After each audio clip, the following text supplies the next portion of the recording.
You are listening to Miller and Moulton, exclusively on the Florida Sports Network. And now, here's Mark Miller and David Moulton. Top of the morning to you. How the heck are you, Miller and Moulton, on this Tuesday? Thanks so much for being with us. Hope you had a good Martin Luther King Jr. holiday and holiday weekend. Thanks so much for waking up with us here on the Florida Sports Network, the Florida Sports Network. And that means you up in Lake City. Thanks for being part of the team. We appreciate it. Yeah, I mean, we're almost ready to field a starting lineup. If we both play, we're ready. What, a starting five? Yes. Is that it? What else do we do on this show but a starting five? Well, and we'll do that in a bit. That's true. We'll be ready to be able to send out a full team of affiliates, a first team, probably sometime next month. Pretty excited about that. I agree. Big I stuff. agree. Heady stuff. Love it. We are matriculating this Florida Sports Network right up and down I-75 and hoping to make our way across a few other interstates in this fine state. It's perfect for us. I don't know if I'd want it any other way, David. To come out with a bang would not be Miller and Moulton. To matriculate is very much Miller and Moulton. Well, and since we reside along the I-75 corridor, we might as well start there before we move around. So it ends up being the Rams that will go to Tampa on Sunday, a rematch from a week 3 game in Los Angeles that the Rams kind of took it to Tampa Bay, but that was a long time ago. Man, was last night ugly, huh? On so many different levels. Whew. I mean, the fact that we had to make it to the third quarter to make sure this sucker was over. Matt Stafford had 3 or 4 opportunities in the second quarter to put this thing away and let us all go to bed. He couldn't even do that for us. What an ugly football game.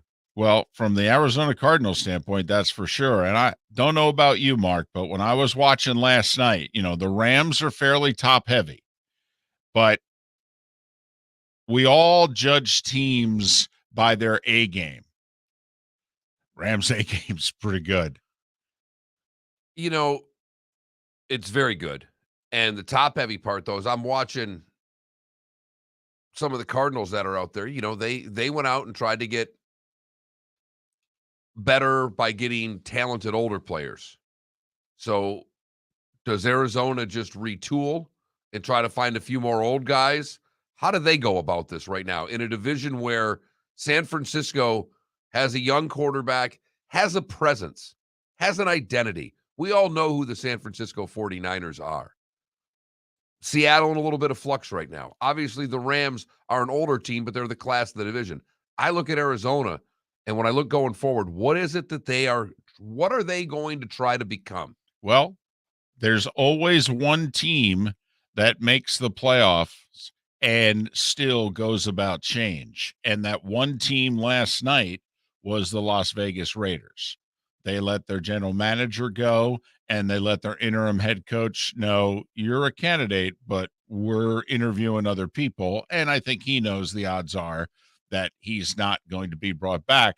You've got to think that Arizona in the next 48 hours is going to have to sit down and take a look at life in the pursuit of happiness. And I'm talking about all the way up to the top, the general manager, Steve Keim, who goes all the way back to Arians. I mean, he's been there going back to the middle of last decade when they had Fitz and they had Carson Palmer and they had Arians, and they went to the NFC title game in 2015 against Cam in Carolina, and they made another couple of playoff appearances, and they were, they missed the playoffs one year at 10-6. I mean, they got good. They got good and they got entertaining, and he's retooled this. He blew out the coach after a year, blew out Josh Rosen after a year, went with Kingsbury and went with Kyler Murray, and they're 3 years in. And it seems that the move to get rid of the coach and get rid of Rosen were right. And I hope for Kingsbury's sake and for all their sake that they stay another year, because sometimes you have to learn how to get beat in the playoffs. Sometimes you have to learn how to make the playoffs. And to me, in the last 2 years, that's what they've done. Kyler Murray's still a really young quarterback. There's a lot of reasons to, I think, look at the future, and you can paint it bright, glass half full, whatever you want to do, or you can go the other way. And franchises that go the other way tend to be in mediocrity or below. And I think this is a critical time for the Arizona Cardinals, David. Well, they were 7-0 and they were 10-2. And they finished the regular season losing 4 of their last 5. Only win, by the way, in Dallas. Just little sidebar here. Once again, hey, Jera, all right, somebody needs to sit down with you and make you realize you're not nearly as good as you think.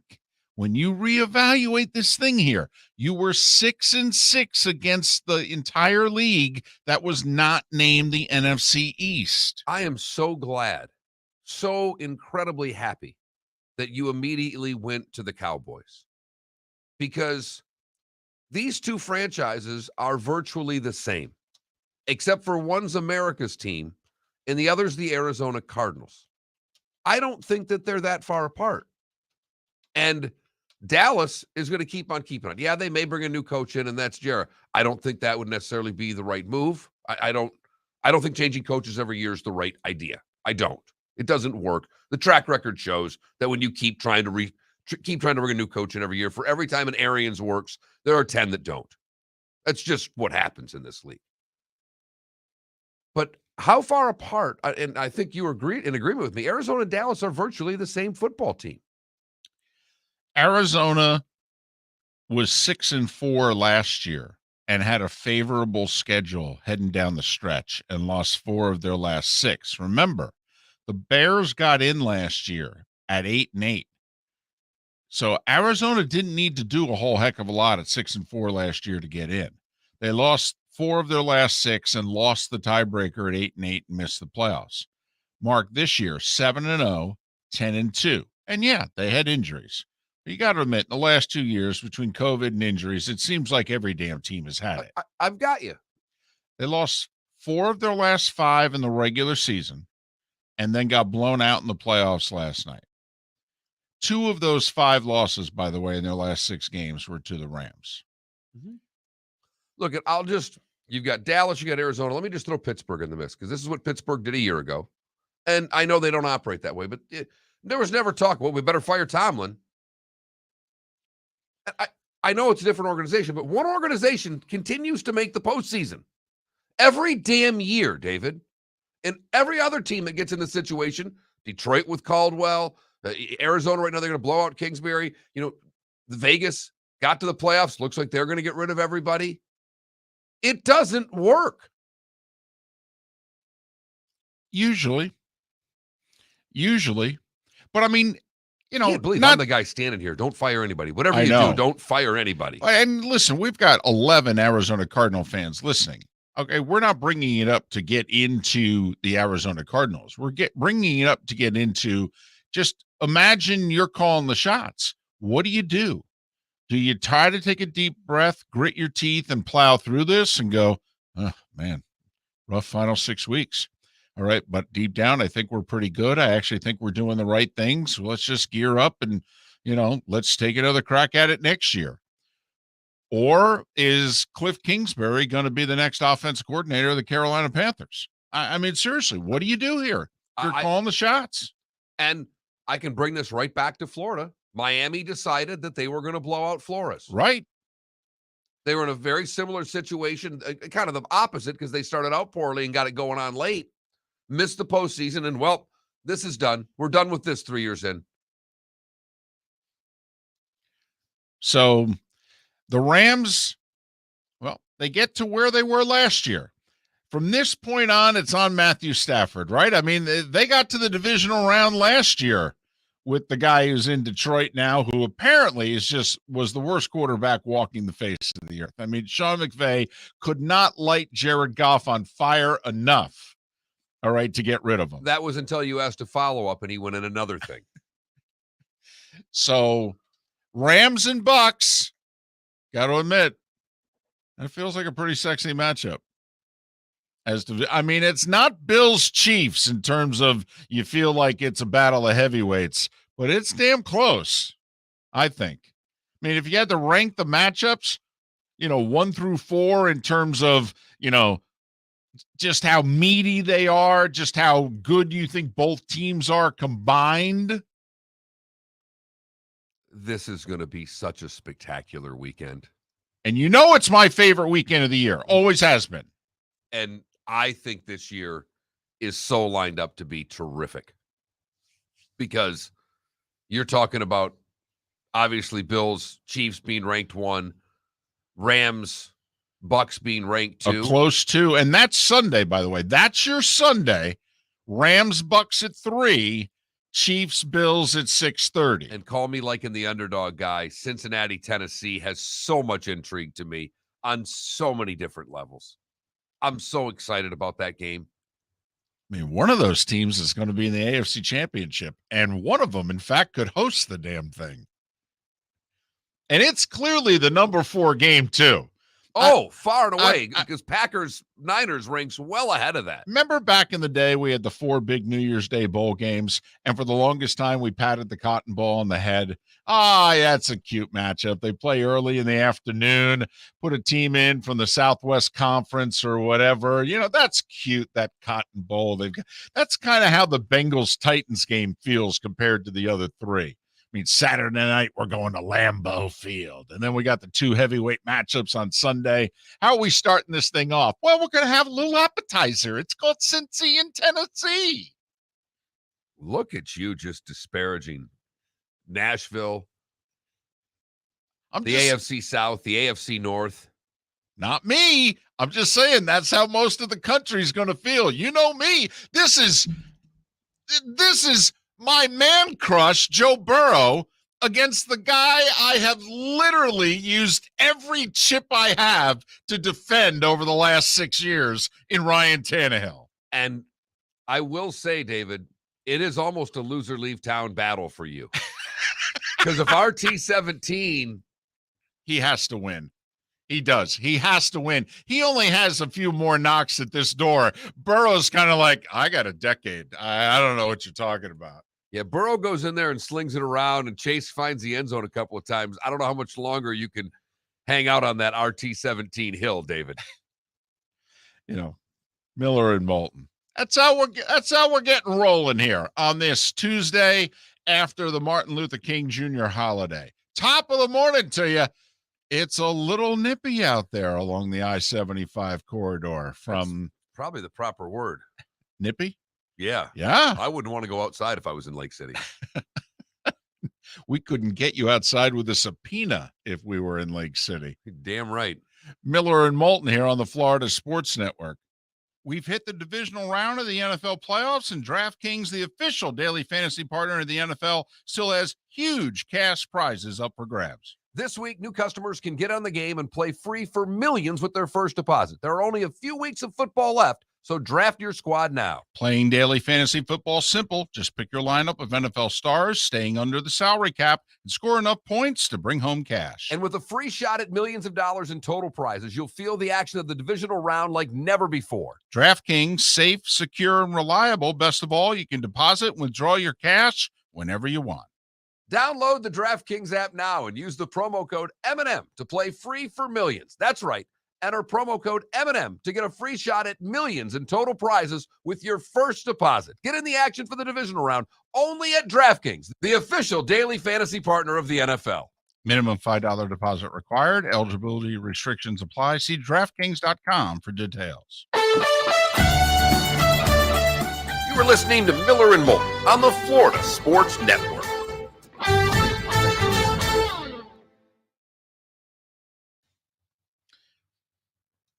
And for those asking, no, I'm not excited about going to Green Bay when I could be driving up to Tampa, where it's going to be mostly sunny and in the low 60s at kickoff on Sunday. Meanwhile, we're hoping that it's in double digits at kickoff Saturday night in Green Bay, and that's questionable. You really just have reached the point of your career where you're just like, I have to go to this historic building to watch one of the most historic football games ever. Well, it's so cold. It's more just at this point of the season. I mean, this is game 43. Oh, I mean, we're all kind of beat up. That's fun, but that's nice. Buddha Baker did tweet out 4 hours ago. Thanks you for all the prayers. I'm doing good. Good. That's good. For what it's worth. That was scary. That was yeah. You should have got a taunting penalty there. Adam, once every 4 months, we do a new DraftKings ad.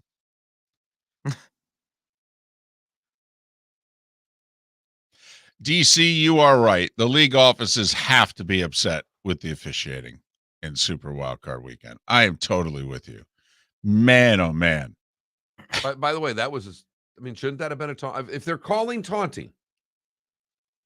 Which one, on the Buda Baker hit? Yeah. When you walk over a guy and tell him to sit down, that's the rule. That's exactly what they're supposed to be calling. Yes. I don't like it. No. But if that's the rule, that was 15 right there. Well, first off, I don't think an offensive player should be allowed to lower his helmet. Okay, I don't. I don't think the ball carrier should be allowed to lower his helmet like that from a safety standpoint. The defender has to go low.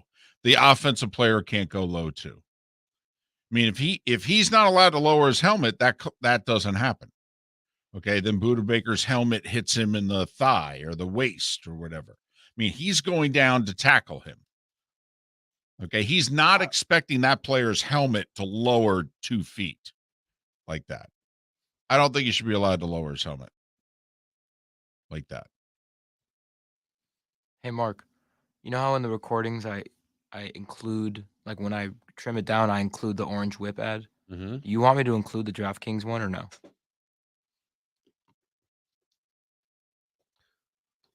All right.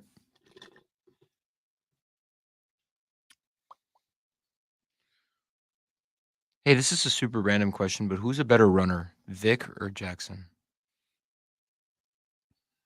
We were having this debate last night. It's a good question. I mean, they both run so similar. They both hold the ball out. Yeah, One with the right hand, the other with the left hand. I think Lamar runs better in between the tackles. He's more shifty. When Vic played, he only ran up the middle when there was space. Thanks, Seth. Thank you, Seth. It's what happens when I find 2 cameras in a drawer that I didn't know we had. Yeah, I mean, we have cameras, we have lighting, we have stuff. Women are wearing fuzzy socks today, Seth. At least I know my wife probably is this morning.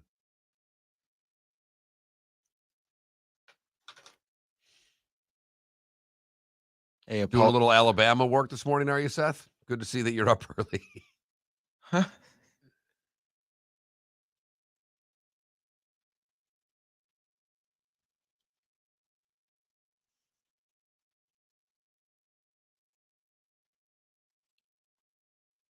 Just so you know, the Rams had a home playoff game last night, and the Laker game was sold out. Okay. But I will say though, it was a better one of the better atmospheres I've ever seen at a Rams game. I agree with you. But okay, there were actually, pretty much all Rams fans in the house. Yeah. It's kind of how it was when they played Tampa Bay. Okay, everybody in the house basically was rooting for the Rams. Yeah, Stafford's wife got after him.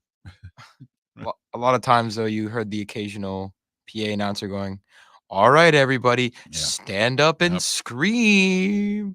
That's everybody. That's every place now, though. No, yeah, but the best places. What did you think of the aerials? Doesn't the place look neat at night from the outside? Oh my God, the roof the canopy, because it's a canopy. The canopy, yeah.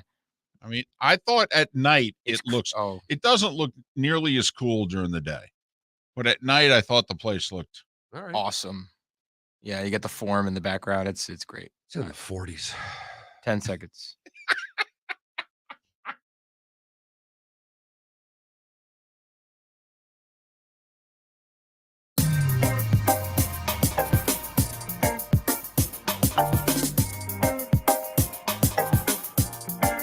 Welcome back to Miller and Moulton, only on the Florida Sports Network. 20 minutes past the hour. Top of the morning to you. How the heck are you? Miller and Moulton, the Florida Sports Network, where we are on in Lake City, where it is barely above freezing. How do you folks do it? That should warm the folks in Tampa, St. Pete, and Fort Myers, Naples up a little bit, where it's in the 40s, and they're waking up this morning going, "Oh my goodness, I might have to put the heat on." Got the heat on in your house or no? No. Okay. No, my wife cracked this morning. Well, the wife was out of town for a couple of days. And I don't think she paid enough attention. And when we went to bed, it was not. No, I know. It was not cold. If this persists, Right. the heat will be on. Okay. I don't think it's persisting. So it's just one day of what we call the frozen tundra here in Florida. But I mean, I don't even know how Green Bay can handle this. come on now. But Miller, Lake City, welcome. yes. If you're looking to text the show, it is very simple to do, but it takes a couple of steps. The first one is to text the keyword. That is FSN Radio. FSN Radio to 21,000. FSN Radio to 21,000. Then you're in the little club. Then you can text to your heart's content about anything and everything that you would like to, whether it's about the show or not. I think the question to beg is, was the seat warmer in your car on this morning? No, I never put those on. No? I hate those. Oh, I really do. I don't have one. I only use it for my wife has the cool and the hot. Really? Oh, yeah. The cool setting is fantastic. Huh. Never tried it. What's the matter with you? In any car, including all the rentals that I'm in. I've never tried it. What I hate is when I get in a rental and somebody has left the hot on, and then you're driving down the road and you're trying to find it and change it and all that while you're crossing state lines. While your derriere is on fire, because those things are warm. Yes. I mean, and all of a sudden you start to feel like you're a character in a cartoon. Mm-hmm. Right. And then it's usually a minute before you're like, why is my derriere hot? What in the world's and going on? Then it dawns on you, oh, crap, someone put the seat heater on. You start thinking, wait, what did I have for breakfast? Then you start going, am I having a stroke? What is going on here? And then you're like, what's that PSA about the stroke? Am I getting any of those right now? I don't remember what it was. I thought it was the pain went down your left arm, not your tuchus was on fire. You will be in Green Bay this weekend. Now, it might not be it's 15 minutes from the airport to the hotel, although I'll have 2 hours from Milwaukee. So maybe I'll have to try it. May come in handy. Miller and Moulton on this Tuesday. So the divisional round is set. We do need to review, though. We had that great stat, Mark, about a week ago today, in which I said, let me throw some numbers out at you. Right. And in the last 3 years of the wild card round, and remember, we had 2 years where we only had 4 games, and then last year we had 6. So it added up to 14 games in the last 3 years in the wild card round. And the road teams / underdogs were 8-6 straight up the last 3 years. Straight up. Never mind, they were a gaudy 11-3 against the spread. The dogs went 1-5 and 1-5 against the number. There you go. So now, I mean, don't get me wrong, the numbers will still be impressive, but this is what you'll hear next year. In the last 4 years in the playoffs, the road teams are 9-11 straight up. They are, however, 12-8 against the spread. So people are next year still going to be urging you to go with the road teams and what have you. I will say under 4 out of 6 first weekend. Did Tampa end up hitting under then? Because that was the one when I was going through them, I wasn't sure on. Yes, Tampa was under. Just barely under. And then last night ended up being under as well. Obviously, Buffalo, New England, and Kansas City, Pittsburgh, the two obvious overs, 47-17, 42-21. Those were the only two that went over. Every other one was pretty close, but managed to just stay under. And something unheard of happened. Combined, Miller and Moulton win 11-1 against the number. Unreal. We differed only on last night's game. Mark played it safe, went with the solid pick. I took a flyer, and did that not come in? Did anybody else take that as a little? You won last night, but you did it by playing it safe. No. Well, that was a smart play. They were, they won the division. They were the quote unquote better team. They were favored. They were at home. You didn't overthink it. Got told by this guy all these underdogs are going to win. I picked one underdog. Right. One. And you nailed it. You were perfect. You were 6-0 straight up, 6-0 against the number. You should be buying something for someone, considering what a good weekend you had. Probably something else for my kid. Right. Or more jewelry for your wife. There you go. One or the other. But so now we're set. Cincinnati, Tennessee. So both 1 seeds are in action Saturday. Both 1 seeds are in action Saturday. Tennessee and Green Bay at home. And then you got the 2 versus 4, 2 versus 3 matchups on Sunday. Vegas is looking at these games. All tight. All tight. Although, let's face it, 4 of the 6 games were tight from a point spread standpoint this past weekend. But Niners, Green Bay, the biggest number, and that's under 6. 5.5 for the Packers. 3.5 for the Titans on Saturday, and then 3 for the Bucks. 2.5 for the Chiefs in the nightcap on Sunday as far as the lines go for these games. Now, what's interesting is early money coming in on the Bengals. That went down a touch. Early money coming in a big way on Green Bay. That opened in the 4.5 range. It's up to 5.5. The Rams-Bucks game's been on the board 5 hours. And early money coming in on the Bills, because that was KC 3.5 at first glance, and it's now down to 2.5. So, and those adjustments are typically from big players. Lines open, people who bet professionally for a living hit them. Vegas adjusts accordingly. So when you hear David say big money or money coming in, basically it's those that professionally gamble adjust the lines early. And, sometimes they're wrong. I mean, the late money came in on the Eagles, by the way. I mean, that Eagle game was all the way down to 7.5 in a lot of places at kickoff. My buddy told me he got it at 7. I'm like, you're kidding me. I loved it at 8.5. I know. You and I both did. But, so sometimes the Sharks are wrong. And Vegas laughs either way. So Rams and Bucks, though, is a rematch of week 3, in which the Rams in L.A. won 34-24. Don't know how many days, quite frankly, in a really good career that Matthew Stafford has had that was better than that one.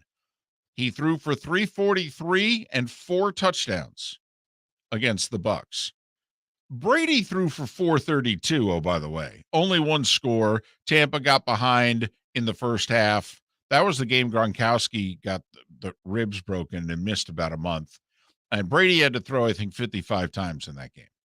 I think early on, the biggest thing to me, David, I know we have plenty of time to break down this game, but when Tampa has 2 linemen hurt in the game, and I'm watching Errol Donald and the rest of the L.A. Rams, Von Miller, showing Kyler Murray their ring size, the new gloves that they bought, right?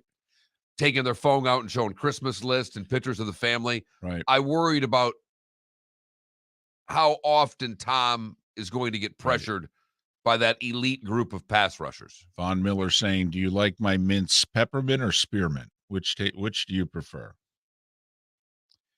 Miller and Moulton. The starting 5 is coming up next. Some big news, some big changes going on elsewhere in the National Football League.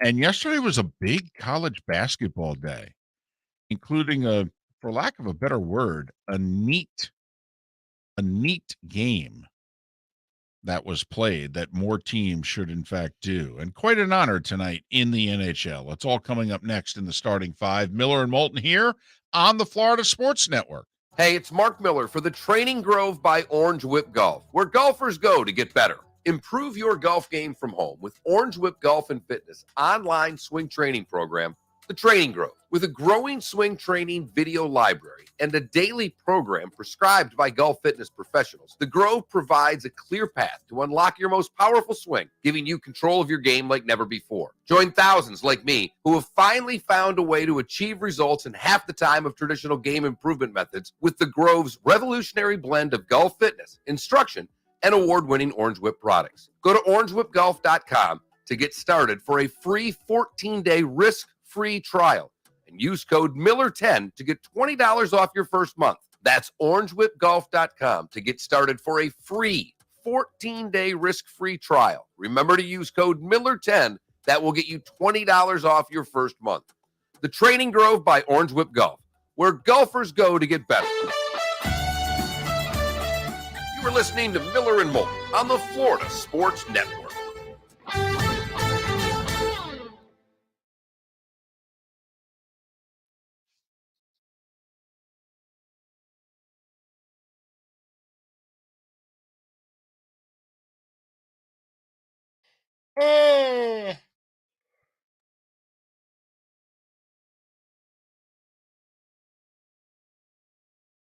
AJ Watt called the season an abject failure. There's no other way to look at it.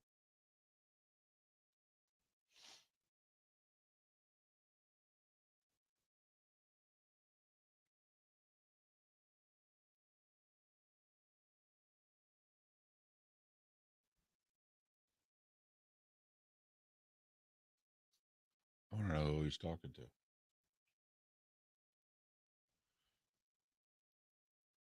Or if he's just recording stuff.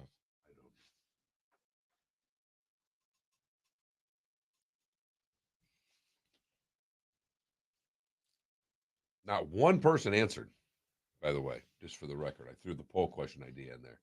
Not one answer. Well, it's early.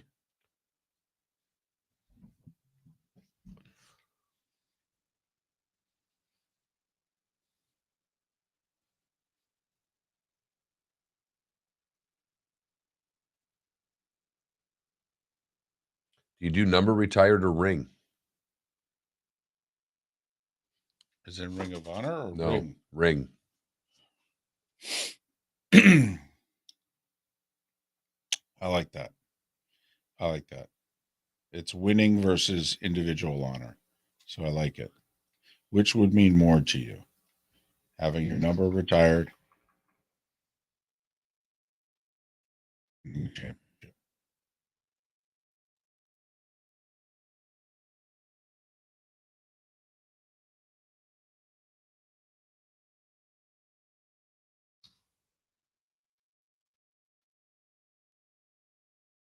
Who are you talking to in there? Me mom. How is she? She's good. She works early, so I can call her and she'll answer.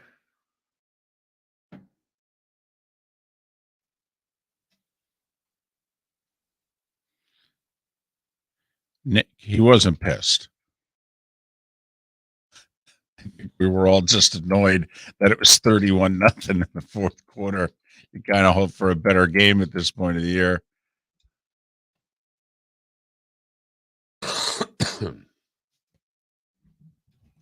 Does Fox have the AFC or NFC championship game? NFC. Nice. And it's at 6:30. So your last It'll be the late game. So that's your last game. Let's go Niners. Yeah. Yeah, you would. Oh man. Woo-wee. Would that be I might go. Imagine if you get a Niners Rams NFC championship Excuse game me. in La La Land. No, a Niners Bucks. I have things to pay for. I have a savings account to get back to where it needs to be. True.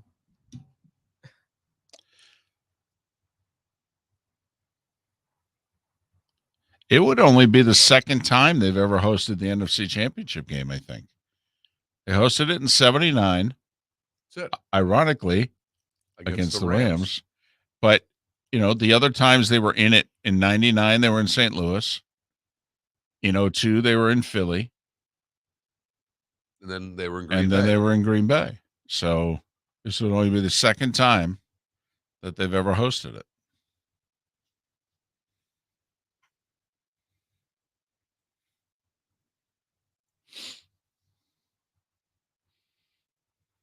There he is, the one Coyote fan. Right.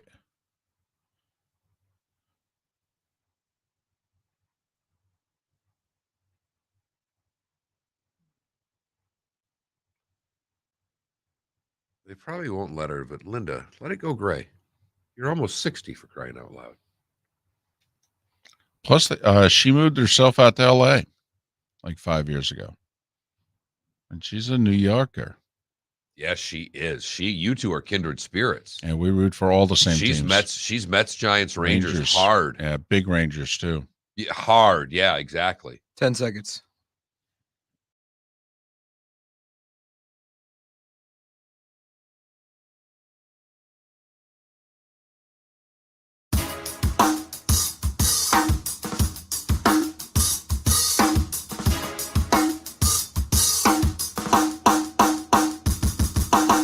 Welcome back to Miller and Moulton, only on the Florida Sports Network.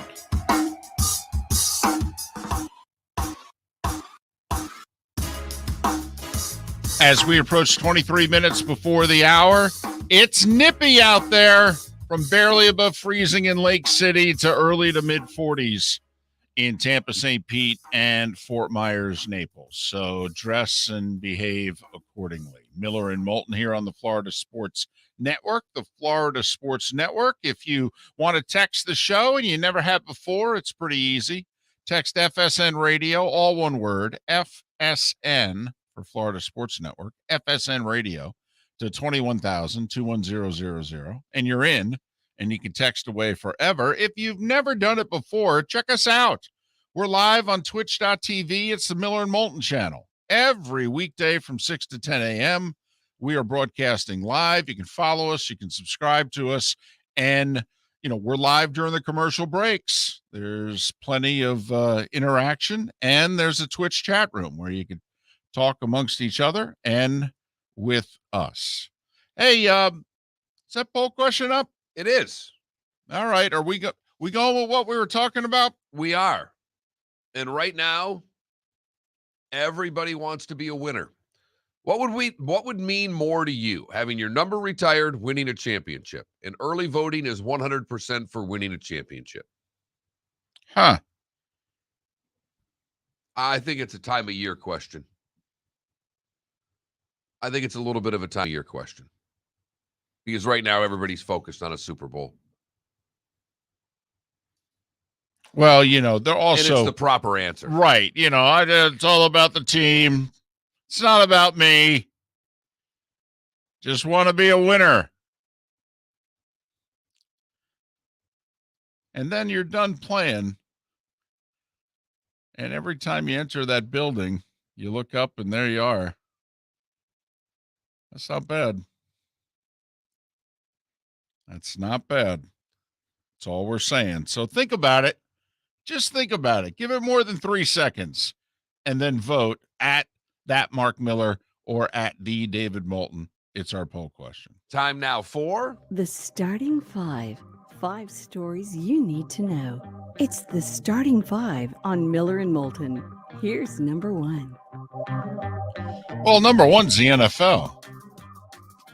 I mean, in most every day, it's the NFL. Rams 34, Cardinals 11. And I got to be honest, I don't think the game was that close. Felt like a 5-touchdown whooping instead of a 3-touchdown whooping. Arizona, at one point, late second quarter, they put a graphic on the screen. Passing yards. Odell Beckham 40, Kyler Murray 28. That was pathetic for a half. Man, what was worse, Arizona's performance in the first half last night or the Steelers' performance against the Chiefs, where at one point they were leading 7-0, having had 6 possessions and 6 punts? Look, I know people aren't going to like this, but what Arizona did was worse because everybody expected Pittsburgh to get their doors blown off in Kansas City. This was not expected to go this way. And Pittsburgh getting beat down like that, yeah, Ben retired, but it didn't cost anybody their job, so to speak, if you know what I mean. Yeah, a player or two may get cut because of their performance and things. That's film doesn't lie. But this could cost a coach a job. Oh, there's no doubt. I mean, Arizona's going to have to listen. I think the Bidwells are going to have to think long and hard about, are we going forward? This GM, he's had a few bites at this apple. Are we going in the right direction? For the record, I think they are. I would not be cleaning house if I was Arizona. You still think Kyler Murray's the answer, though? Are we all in with this? And remember, the coach and the quarterback are kind of sort of joined at the hip here. If you're bailing on one, shouldn't you also be bailing on the other? That's why I'm not doing it. I'm not bailing on either. I'm okay with this. Problem is, most people would think I'm an idiot because last night might have been the first Arizona Cardinal game that they've ever watched. Well, at least in a few years. Anyway. Yeah, since they lost to Pittsburgh in the Super Bowl. I was going to say, there's a few people who were watching last night going, where's Larry Fitz? 34-11 Rams. The Rams will face Tampa Bay Sunday at 3 o'clock. The Rams beat the Bucs earlier in the season, week 3 in L.A., 34-24. The divisional round is now set. Cincinnati at Tennessee. The Titans a 3.5-point favorite, over under of 47. Saturday night, Lambeau Field. Niners a 5.5-point underdog to Green Bay. We've had a few people wonder why that's not more. Thought it would be 6.5, 7, 7.5. I mean, that is giving the Niners a 10-win team, only 5.5 when you think about it. Yes, because teams that run the football effectively have been the teams that have given Green Bay the most problems. And Vegas does take this into consideration. And the other thing is the Niners were once 3-5, and they're now technically 11-7. So do the math. They've won 8 of 10. Over under in that game, 47.5.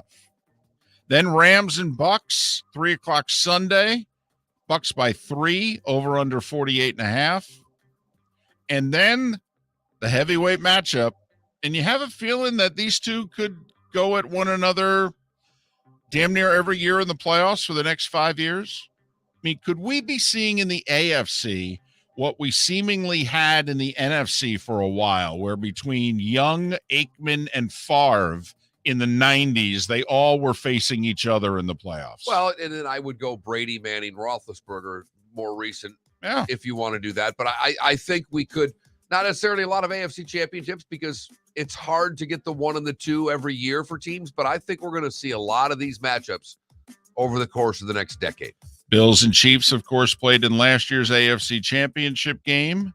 Kansas City at home, a 2.5-point favorite with an over-under of 55, which is pretty darn high. Other NFL news, the Raiders, there were whispers of this heading into the final couple weeks of the year, but then the Raiders went 4 in a row. They made the playoffs, but Mike Mayock fired as general manager. Raiders were 25-24 in the regular season, so if you count the playoff, the Raiders were 25-25 in his tenure. It was acknowledged by everybody. Mayock did not have final say on personnel. Gruden did. He had a lot of input, though. And some of those draft picks were ultimately his call. Well, I mean, come on, David. When both your draft picks are in jail right now.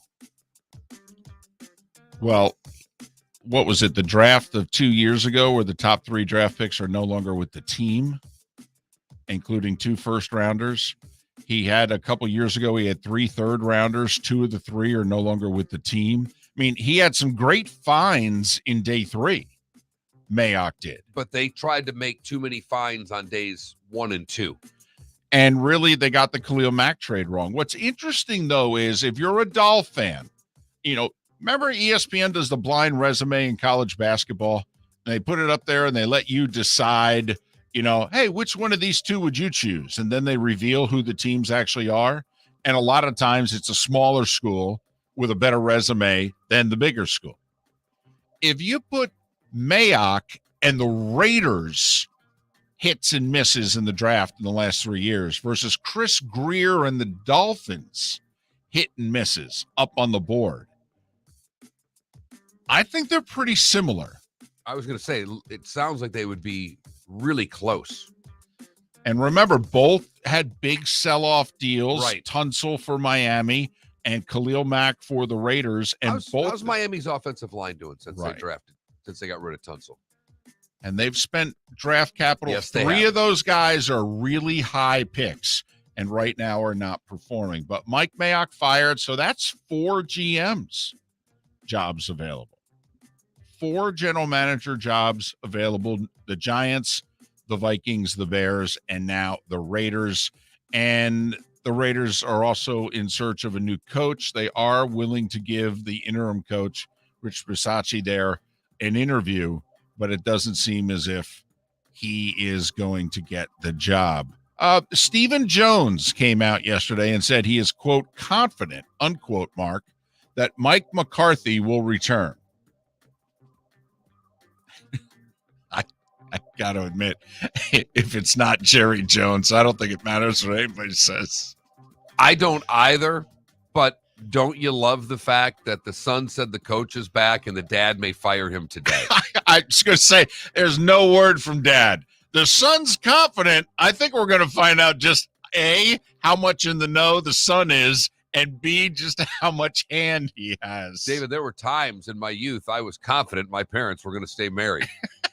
I didn't have much to do with that decision. Right. And one of the two was confident they were not. Bad news for the Bengals. Defensive tackle Larry Ogunjobi, who hurt his foot late in the Raiders' playoff win. He's on IR. He is out for the season. That is a part of this game. Remember, by the end of the game, the Bengals had like 2 healthy, regular defensive linemen on the field. This is a team that runs the ball, whether Derrick Henry's the tailback or not. I mean, their rushing yards actually were not a whole lot different without Henry than with Henry. No, it's just how teams played them. Right. College football news. Former Knowles quarterback Chubba Purdy ends up going to Nebraska. And Mark, Clemson has dipped into the transfer portal for the first time. Did you hear this story? It's to bring back a former Clemson quarterback. Hunter Johnson committed to Clemson like 5 years ago. Then this Trevor Lawrence guy committed to Clemson, and Hunter said, this is a really nice place, but I can't stay. And so he transferred to Northwestern, where he played 4 years. It's nondescript. And he called up Dabo looking for a job. Hey, a grad assistant job? Yeah. Or... And Dabo said, well, do you still want to play? You've got a year of eligibility left. And the kid's like, really? Because I guess he's trying to get his master's or whatever, and he's going to go back to Clemson and get it. And Dabo said, well, you might as well spend the first year. You could just, play. And come a grad assistant next year. Right. And so I don't think they're looking at Hunter Johnson as their starter, but just to add depth to the room and all that. So Dabo did officially, Mark, dip into the transfer portal, but does it count? No. If it's initially a kid that you already signed? It doesn't count because it's not a kid that's going to start. I don't care if it's a kid he initially signed. I mean, he tried to get the kid from Virginia that ended up going to Michigan. He's trying. He's entered. Well, at least he's paying attention to it. Someone in the office is going on the 24/7 website. How about that? I mean, the kid did call him. So we really don't even know how much attention he's paying. Correct. College hoops. And there was a lot of basketball yesterday with the Martin Luther King Jr. holiday.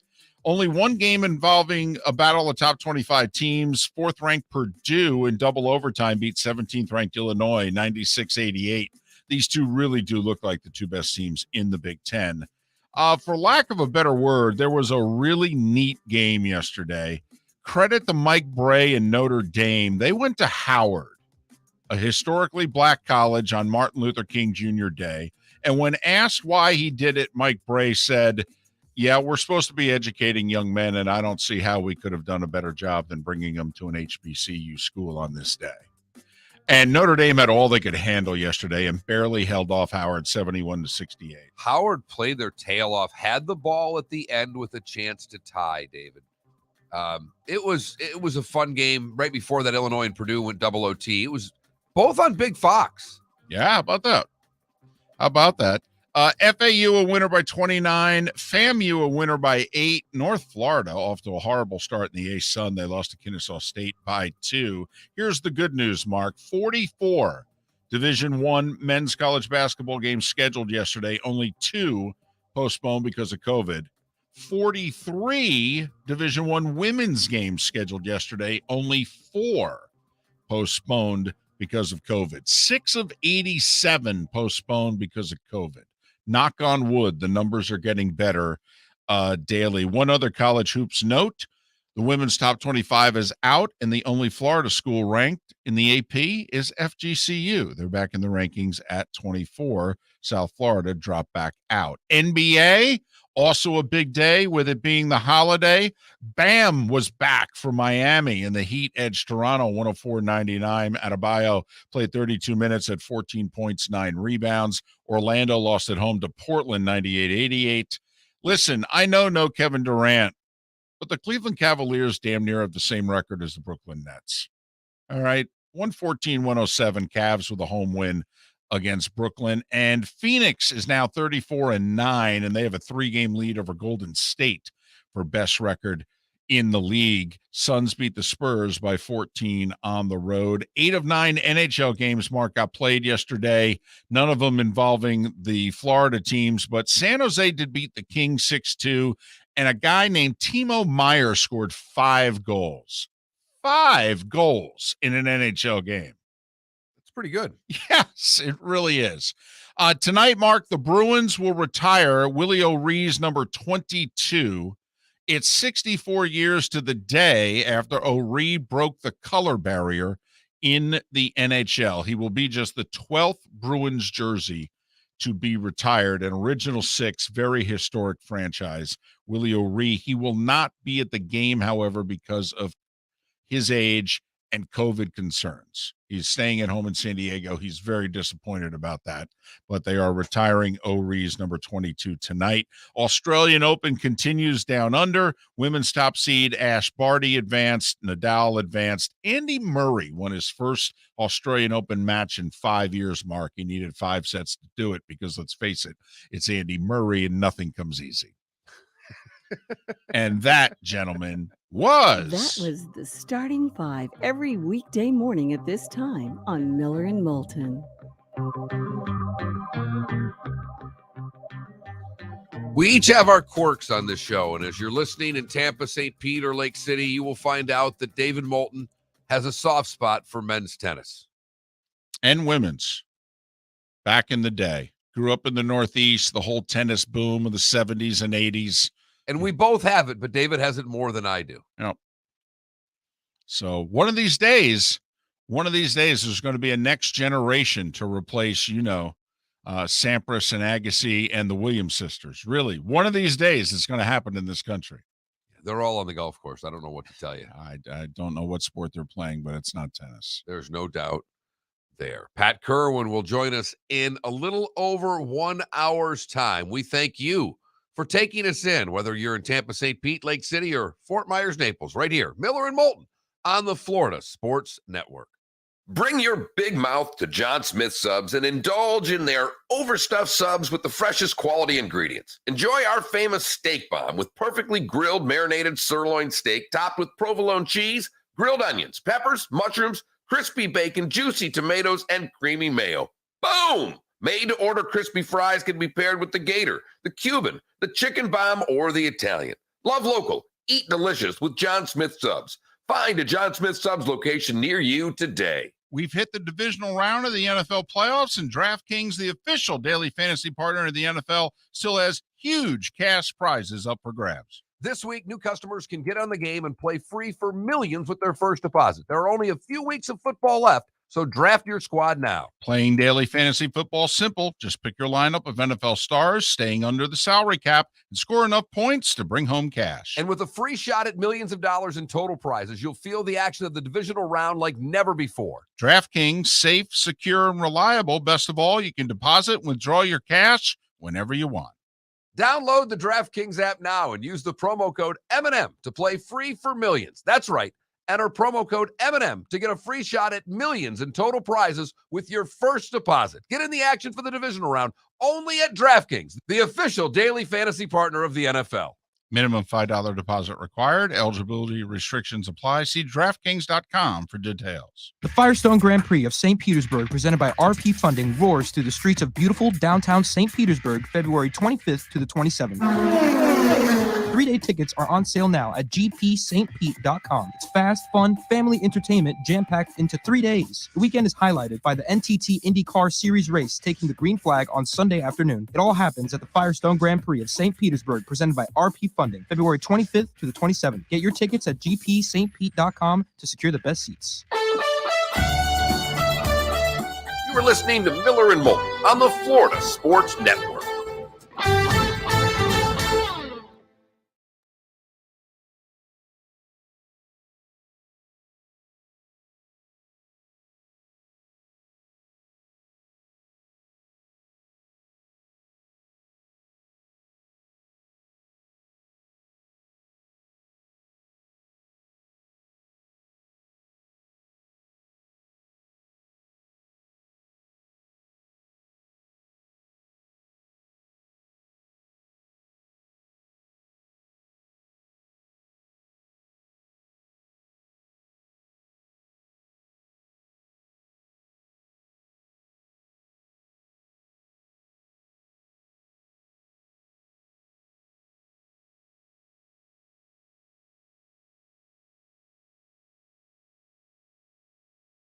He's got to be in her 40s.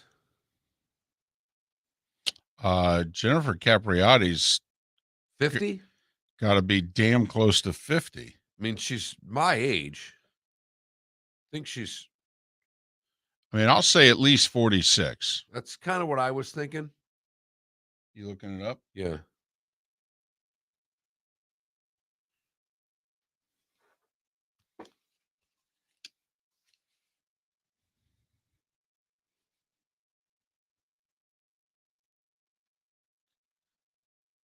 Bad part is I just did the last name and it took me to a sandwich shop. All right, let's try. There we go.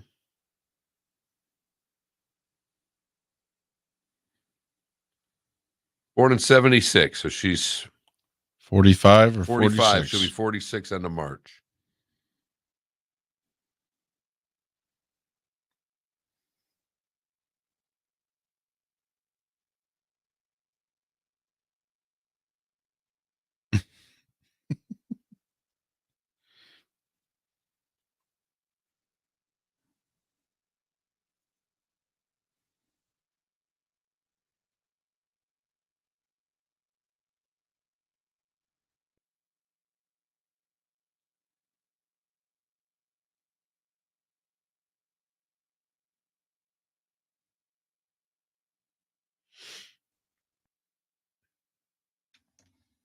By the way, Devin Booker had 48 in that game. Last night? Yeah. Yeah. This just in, he's pretty good. I think I saw a statistic where it was the fourth highest scoring performance by a Greg Popovich opponent.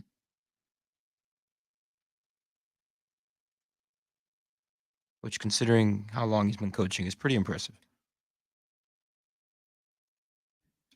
I think it's as high as Kyrie.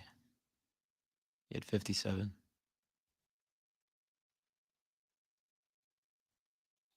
Do you agree with David Grant's sentiment that I think he's just being a smart aleck. the portion size of a wine bottle has shrunk, or no?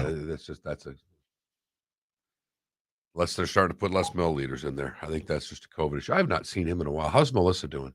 Haven't talked to him in a while. I think we exchanged texts like a month or so ago.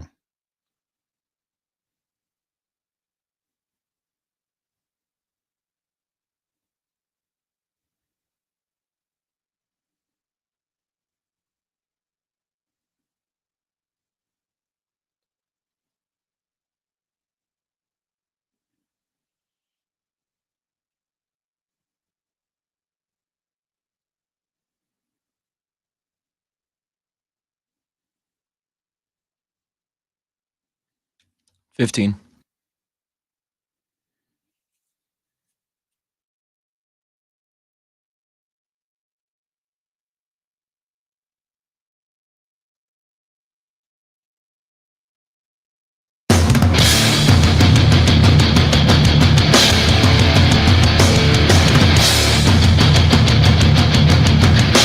You are listening to Miller and Moulton, exclusively on the Florida Sports Network.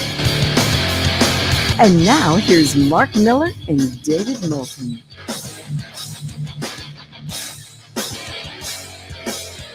Minute and a half past the hour. It is nippy out there, whether you are in the 239 or whether you are all the way in Lake City, and even nippier there with temps just above freezing. Miller and Moulton on the Florida Sports Network, the Florida Sports Network. Pat Kirwan, he of NFL Radio and the NFL Today Show, joining us 1 hour from now. We thought this was a pretty interesting poll question. By the way, we never did give the final results. Do you remember them from yesterday? Well, I don't have to, David, because the good news is they keep all this stuff right here for me. The snarky question that we asked, boy, did we get a little bit of grief for just the question. We don't normally get grief for the question. We get yawns sometimes for our question. Like, that doesn't interest me at all. But we got just grief for the question yesterday. Yeah, we really did. And I don't know if it was deserved. Where is the final number? For whatever reason, David, I'm not able to pull it up. But it was in the 75% roughly all day long. So we asked the question, who's more overrated? Now, we were asking it as of today, now. And it was the Dallas Cowboys or the state of college football in Florida. And was there a backlash? 78% Cowboys. Yeah. Okay. Listen, don't get me wrong. Cowboys, ever since the triplets, have been overrated. But come on now. I mean, that question was not that out of line at all. It just hit a little too close to home for many of you. That's all. So today's poll question, which would mean more to you, having your number retired or winning a championship? See, and I think, I might be overanalyzing this. In the moment, it would be winning a championship. But there's a part of me that maybe it's, me, I'm into Hall of Fames. I'm into legendary status. And to think that you could keep, we live in an area where we do not have a major league team, if you will. But there is a minor league hockey team that, as far as minor league hockey teams goes, has been incredibly successful. Right. All right. And there's a very good friend of yours. Right. Whose jersey is retired. Yeah. Funny you say that. I texted him the poll question at 6:39 this morning. I said, would you trade the number 14 in the rafters for a ring? Took him about 4 seconds to type yes back. Because he's never won one. Right. And he came really close, not just with the minor league team, but when he played junior. In the Mem Cup, right? Yeah, the Memorial Cup, he lost in the finals, many years ago. No one cares who the teams are, but it was a highly contested, two really good teams. Right. And that, to this day, he's in his mid-40s. He was 20 at the time. That still eats at him. Right. Pretty much every day. Really? Every day? Oh, I remember the bus trips in which there were 2 of 3 from that team and 1 from the team that won.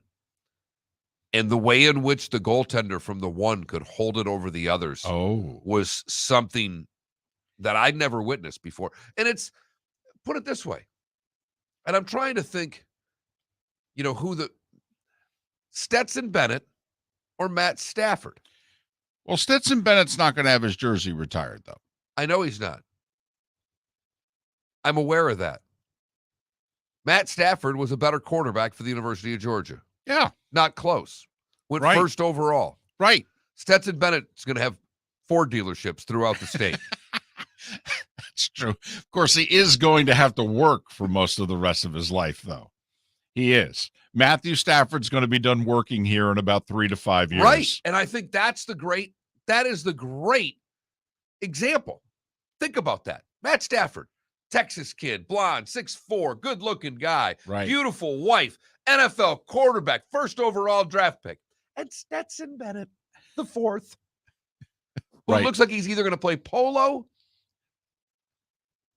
or take Muffy out for a horseback ride. Muffy, huh? Yeah. You went Muffy? Stetson and Muffy sounded a little better. Don't think you're far off, but okay.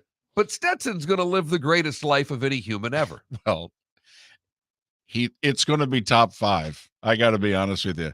All right. He may meet Jeff Bezos 10, 15 years down the road and look at him and go, got to admit, Money isn't everything. you did Amazon and space and the whole deal. And I think my life's been better. I'm just saying. And I got to go to work tomorrow.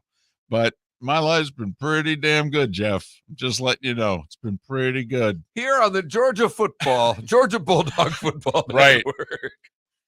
So it's our question, a championship and I will say most people, when they're envisioning this hypothetical, because let's face it, most of us, A, didn't win a championship, and B, are certainly not having our number retired, even if it's at high school.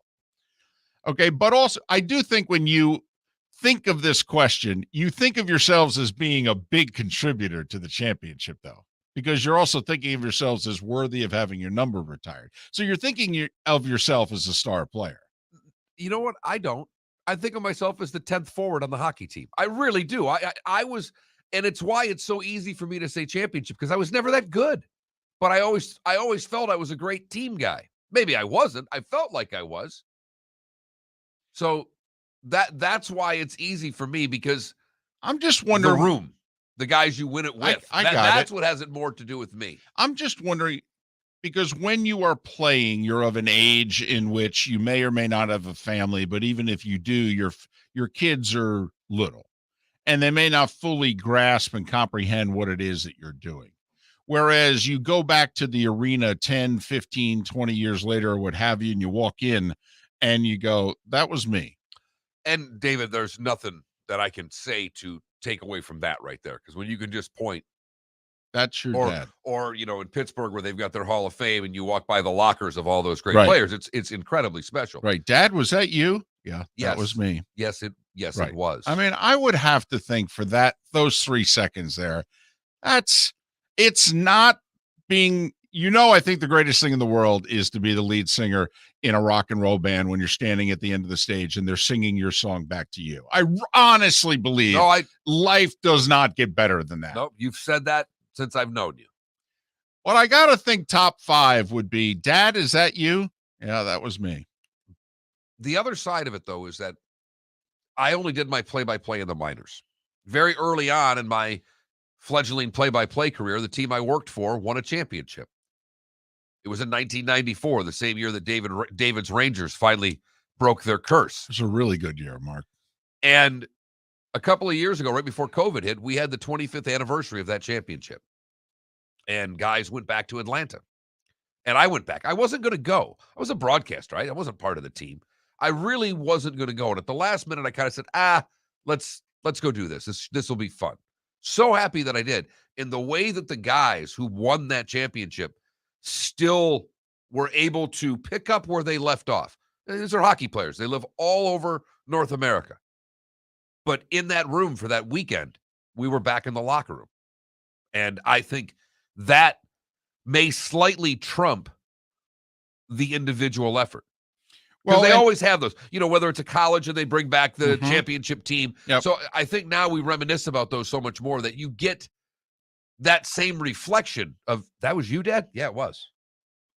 And by the way, meet my teammates. Early returns are 80-20 to win the championship. Yeah, we're doing bad on 50-50 polls lately. Well, it's poll questions that we both have thought were pretty good. Right. That we thought would at least be in the 60-40 range or what have you. And the audience is letting us know, no. Yeah, yesterday, in retrospect, we were snarky. I got to be honest. In retrospect, I think we just picked the wrong day of the week. We hit you too hard on a Monday. I think once the week had maybe, taken a chunk out of you, if we had asked that question on a Wednesday or Thursday, I think you all would have answered it differently. But, it's Monday. Many of you were off. And, you're upbeat about the week that is to come. And you didn't want to be hit amongst the head and chest the way we hit you, because you're a Gator, Noel Canes, even UCF South Florida fan.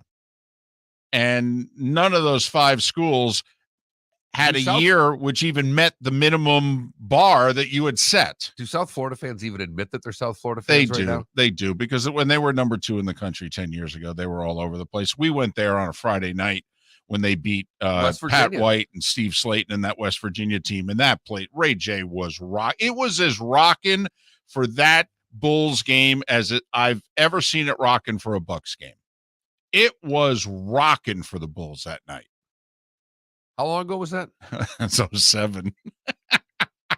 That was a while ago. It also goes to show we've been Like doing this 3 a while. careers ago for you and I. That was early in our first act. It was. We were a little over a year into this sucker. That's how long ago that was. So Well, we're not even close to a year into this whole Florida Sports Network thing. I know. We're just getting rolling with that. And we're a little over an hour into this Tuesday edition. Pat Kirwan coming up at the top of the hour to talk all things NFL. Regime change in Las Vegas. That makes 4 teams that are tearing it completely down and starting over. And is Arizona on the clock in the next day or two? Pat Kirwan to join us coming up at the top of the hour here on Miller and Moulton. Thanks so much for being with us, and that includes all of you in Lake City and the surrounding areas here on the Florida Sports Network.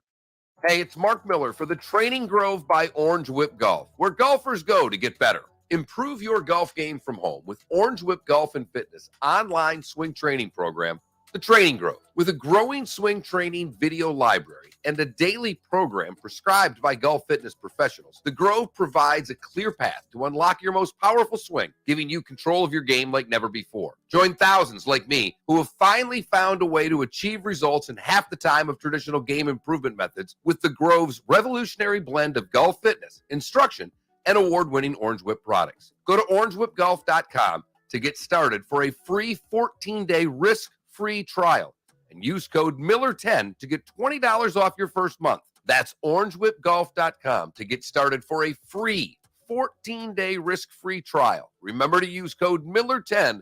That will get you $20 off your first month. The Training Grove by Orange Whip Golf, where golfers go to get better.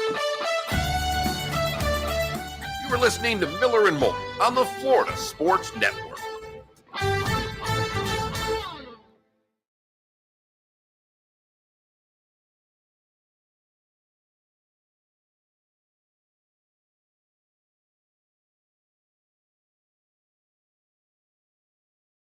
Help it Okay. a lot if you're out in the sun.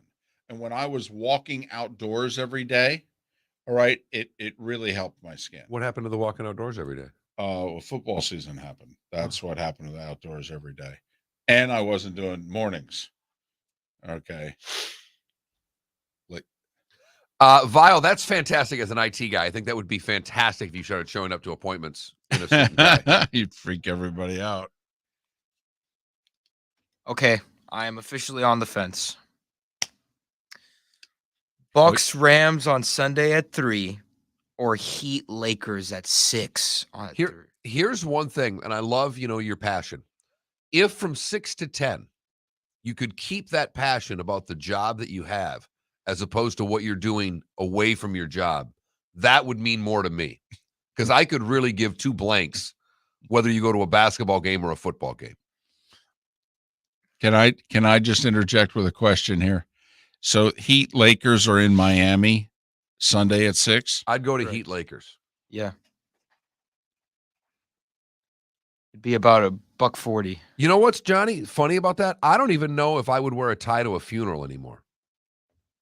I have one suit. I don't think it fits all that well right now because I'm fat. Went with the gray suit because I can pull off the funeral with the black tie and the wedding with a floral color tie. The Riley Bowl. Philly, here's why I would agree with Mark. First off, you're a Miami fan. You're not a Bucks fan. You would just be going to go. Okay. You're a Heat fan. And since you're heading over, you might as well go like a day early and go see everybody and then just go to the Heat game and drive across the alley. Why don't you get 2 tickets and bring a date? Plus, you don't know how many more times you're going to get a chance to see LeBron. Right.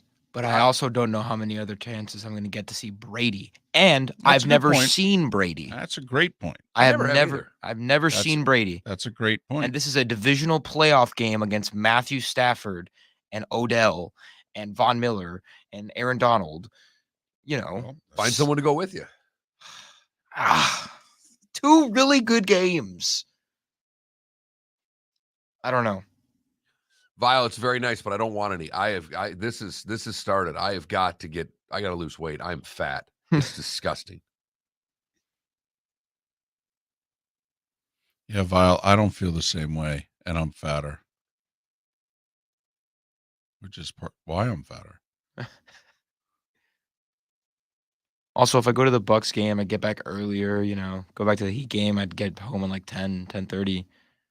Get on later than that. Yeah.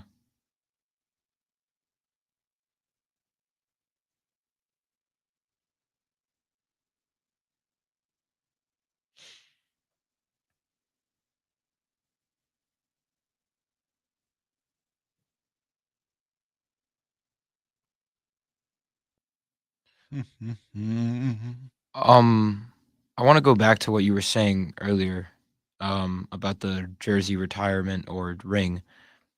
Doesn't every championship team though have at least one person that gets their number No. retired? No? No. Come on. No. Okay, maybe depending on the sport. No. Yeah. Teams retire 4 or 5 jerseys unless you're the Yankees in their history. How many Heat jerseys are retired? 5.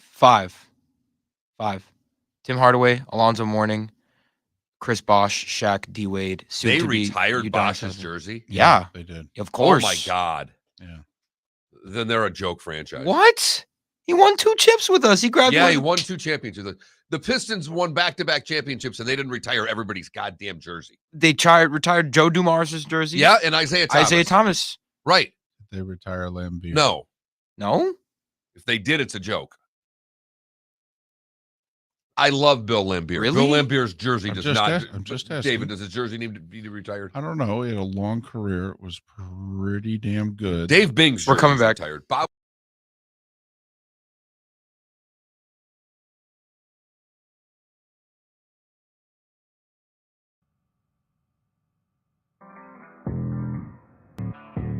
Thanks for listening. And now, more of Miller and Moulton on the Florida Sports Network.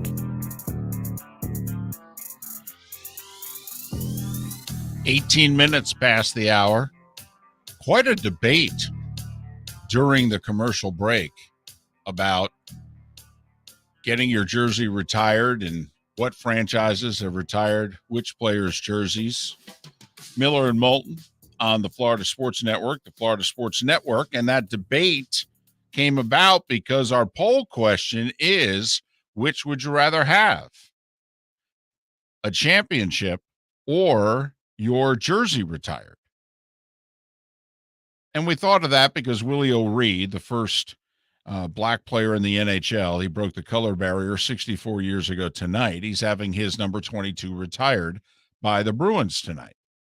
And I don't believe the Bruins won a title for when he played for them. He played for them for a handful of years. I don't believe they won a title any of those years. And it just got us to discussing, either or. Obviously, you'd love both. But if you can only have one, what would you have? And Mark, for the record, you have a very good friend of yours who has his jersey retired in a particular sport, but he lost in the finals a couple times along the way in his career. And he texted you unsolicited in about 4 seconds after we asked the question and said, I'd rather have the ring. Yeah. Triplets on Twitter sent out this tweet and said, guys, having your number retired, great honor. Shows you had a good career. But my votes, give me the title. You achieved the ultimate. You have that big fat ring on your finger to let everybody know you were good enough to win one. So I'm pretty torn on this one. Yeah, I'm definitely now winning a championship because I'm starting to look up that we just apparently retire everybody's number. You win a championship, apparently Felipe's right. You just retire your number. Well, what Mark is referring to is the fact that Chris Bosh's number is retired for the Miami Heat. And Bill Laimbeer and Vinnie Johnson's number are retired. And Of course. No! If you're not good enough to start, how do you retire a guy's damn number? Bill Laimbeer wasn't their starter? Vinnie Johnson was not a starter. Okay, Vinnie Johnson is a little on the fence, but Chris Bosh. And I don't think Bill Laimbeer's number should be retired. Okay, what about Chris Bosh? No. He was a 4-time All-Star. Actually, 6-time All-Star. In the NBA, a 4-time All-Star? No. Oh, with my us, God. With us. In Holy cow. He was actually a 10-time All-Star. He's also a Hall of Famer, right? Correct. Yeah. But what's interesting... But a Hall of Famer doesn't mean your jersey's retired either. Well, that is true. That is true. Although usually one goes hand in hand with the other. Almost the franchise feels guilty. Like, holy blank, so-and-so's in the Hall of Fame. We didn't retire their jersey. All right. We probably should get along doing that. So we watch a Montreal Canadiens game. No one can wear a number under 27 for crying out loud. Well, listen, the Yankees. I know. I mean, there's a reason Aaron Judge's number is what it is. They don't have a lot of numbers left. But I am a Mets fan. And they just announced the other day that and the Mets have very few. Now, this franchise 60 years old. I think you can count on one hand the number of players' numbers that they've retired. Now, I mean, they've only won 2 championships and, they've only made the playoffs 9 times. Also, I mean, they have not been a good franchise. Had some great moments, but they have not been a good franchise.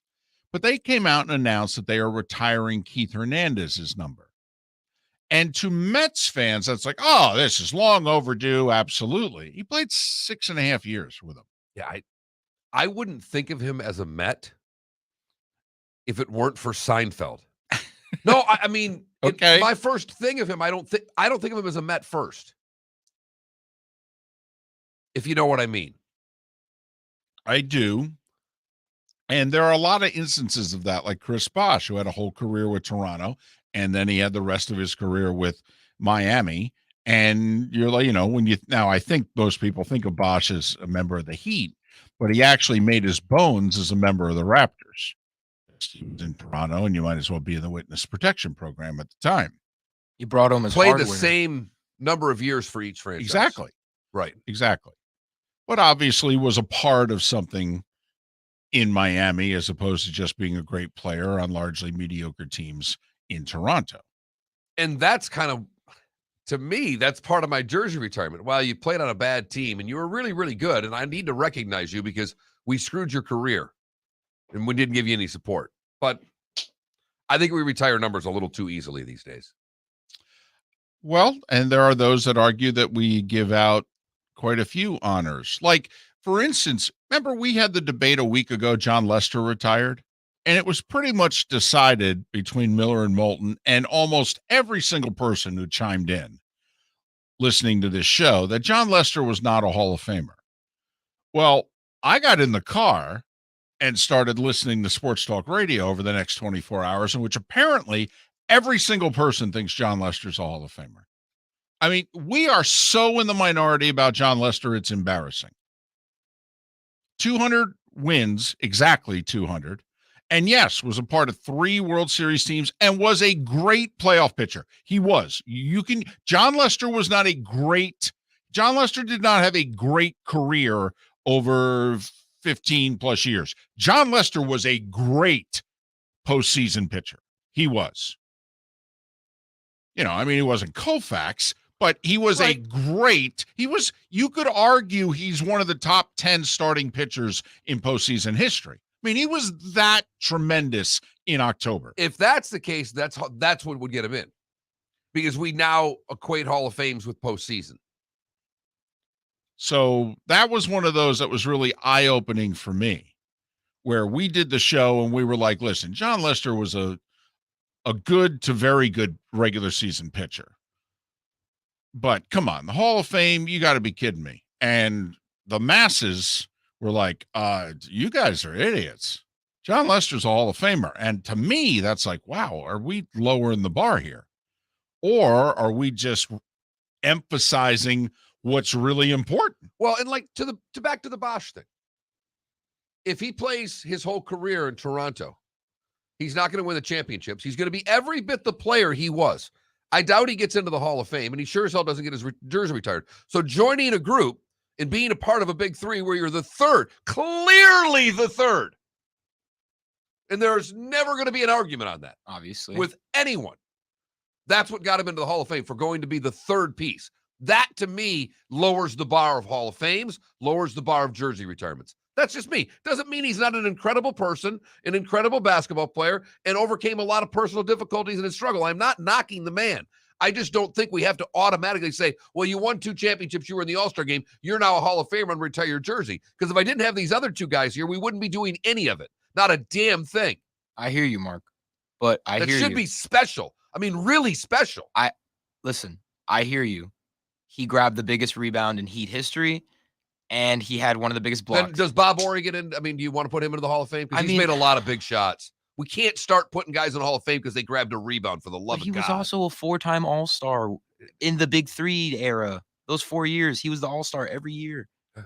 I'm going to be in the minority on this one. I know it.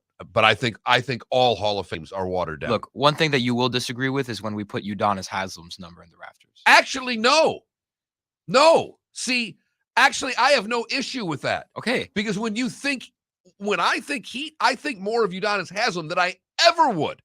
Ever in a million years of Chris Bosh. Good. I think of Haslam. I think of Mourning. Those are guys' numbers you retire because they're the franchise. They're the glue. They're the guys 50 years from now you can point to and go, I can tell you stories about that guy and why he's so important to the Miami Heat. Yes. I don't think you do that with Bosh.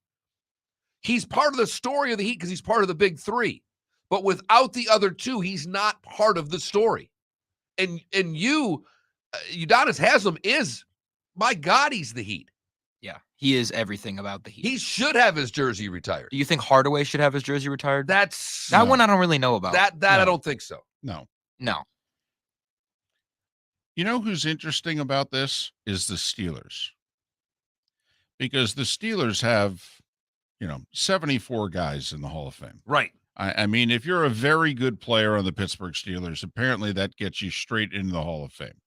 Unlike any other franchise other than the New York Yankees. Yes, no doubt about it. All right. And do you know how many officially retired numbers the Steelers have? I'm going to guess and say 7. 2. 2? There you go. There you go. They got one for the thumb. Ernie Stoutner, who people my age in the 50s remember as the longtime defensive line coach. But Ernie Stoutner, who played his entire 14-year career with the Steelers in the 50s and 60s, had his number 70 retired, the first one ever in franchise history. The other guy's Mean Joe Green, 75. Now, they have, and Mark, you'd appreciate this because you're a hockey guy. Hockey has it where the equipment manager, You're damn right he does. overrides the owner and the team president and the general manager and the coach and the fan base, because that person basically decides who gets to wear what numbers. No. I want number 12. No. It's a code, and it's all levels of hockey. No. The equipment manager is in touch with the franchise history, and the equipment manager doesn't care whether the guy who signs the paychecks, no, sorry, that jersey's retired. No, it's not. I just walked in the building. I only see 70 and 75. No, that jersey's out of circulation. Well, the Steelers have a few of those. Nobody's worn Bradshaw's 12. Nobody's worn Franco's 32. Since Bettis stopped, no one's worn 36. No one's worn Palomalu's 43. Mel Blount's 47. Mike Webster's 52. Jack Lambert 58. Ham 59. L.C. Greenwood 68. Hines Ward's 86 even. Okay. I mean, so they got a half a dozen or so numbers in which the equipment manager's going, no, I don't think so. Well, especially when they're only letting receivers run in the 80s there. It was pretty tough. Right. So it's interesting that they're the other. They officially only have 2 jerseys retired. Only 2. They've got to retire Troy Polamalu's number, right? Why? Oh, wait. Now, I got to admit. Philly, this is when, again, the listening part, for those that give you a little background, this morning we told Philly he needs to listen more before the show because he doesn't. Philly, I don't know if you heard the names that David went through. Oh, he said Troy. I'm sorry. No. He went through guys like Bradshaw and L.C. Greenwood. And Lambert, Franco and Ham and Harris. Right, Mel Blunt. So please don't put the guy in the Head and Shoulders commercial ahead of guys who have so many damn rings that they need both hands. This is where, by the way, I do wish that we had a camera for Felipe, for those who take us in on the Miller and Moulton Twitch channel, because Felipe does look like he could do a Troy Polamalu Head and Shoulders commercial. He's got great hair. I'm He's jealous got of the a hair. huge fro. He's got the hair. Polamalu would come in, both put his hands in it and just rub it.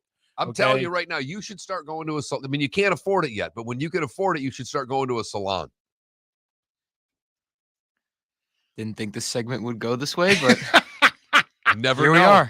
Here we are. Listen, we're the same way, Felipe. You know, so we start a segment, and sometimes at the end of it, we look at one another and go, well, that went down a road we didn't think. Hell, sometimes we tease a segment and don't come back and do it until an hour later.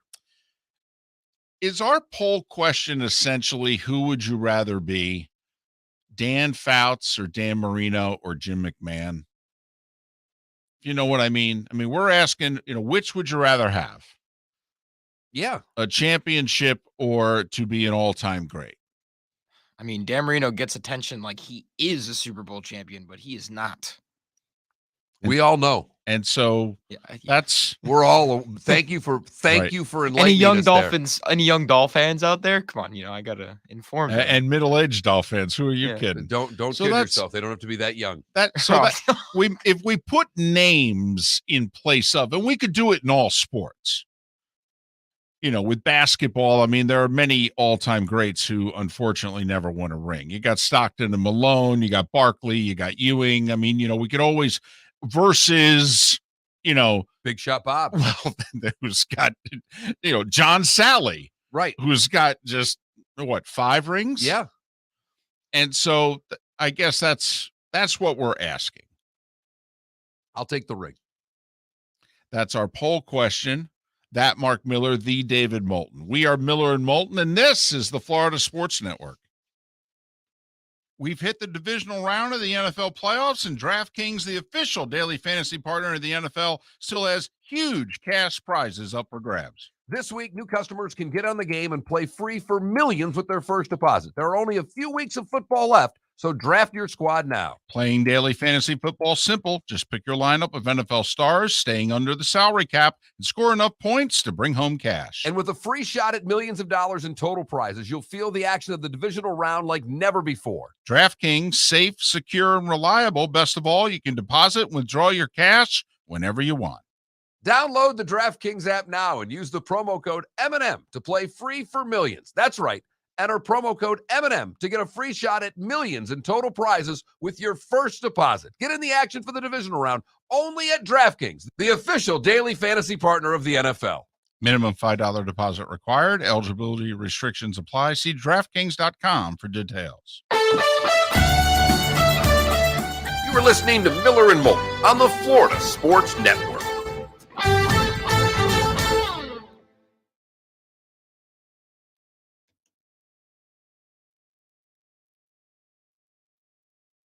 Now I'm just picturing the image of Troy Polamalu breaks down the door. Hey, Philly, need some Head and Shoulders, man. Give it a nice scrub on your scalp. You do look like Polamalu, by the way. Your hair doesn't. I just want to say that those names that you were saying are all Hall of Famers, correct? Yeah. I don't think L.C. Greenwood is in the Hall of Fame. Okay. Yeah, I bet she is. Well, he might be. Point is, Troy Polamalu is also a Hall of Famer. Jesus Christ. It's so hard. I think I go Palomalo. home and I have to sleep after the show every day. You won't put Big Ben in there either? Ben's going Palomalo. to be in the Hall of Fame, Yeah. but you're No. talking about guys that didn't play in. You have to understand that there's a special era of Steeler players. It's the 70s Right. when they were immortal. Okay, to sit there and try to talk about Troy Polamalu the way people talk about Mean Joe Green is hilarious. It just means you're a little uninformed, But Felipe, okay? but why only 2? I don't understand. Huh? It's because they have too many good players, I guess. Elsie Greenwood is not in the Hall of Fame. Really? Yeah. I'm surprised.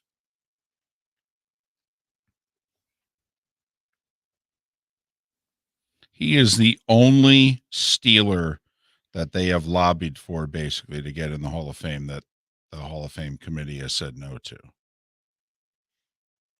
Oh. Paul, what's HOD?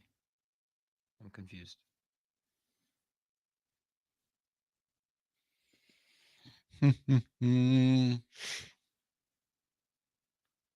There it is. What's worse than retiring Bosch's number is Utah retiring Jeff Hornacek's number. That is ridiculous, by the way.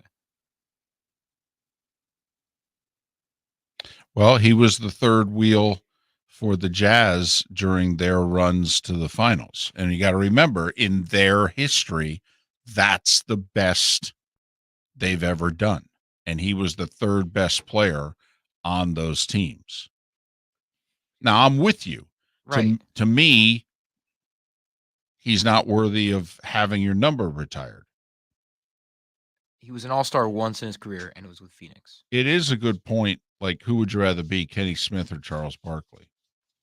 Right. I mean, basically on the same show. Yeah, that's a good You comparison. know, Kenny's got actually. 2 rings. I will say Barkley is an all-time great. Yeah. But I'd still rather have the ring. I'd rather look right at Charles all the time and go, hey, Chuck. Right. Yeah. Right. Yep. Yep. And that's I'd do it Right. all playoff long. Yeah, you They would. keep talking, Chuck, about. I'd say, at what point are we going to not listen to you about championships because you've never won one? You wouldn't have Shaq's ass on you like butter on toast. I know how much it means in the room. That's all I'm telling you. Yeah. Is that the saying? On you like butter and toast, or on you like? You're on your own. Yep. I'm trying to figure out something that I don't know.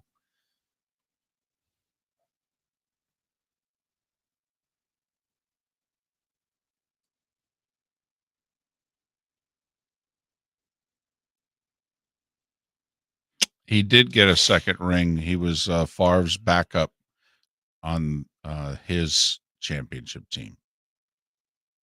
Don't know if he took a snap that year.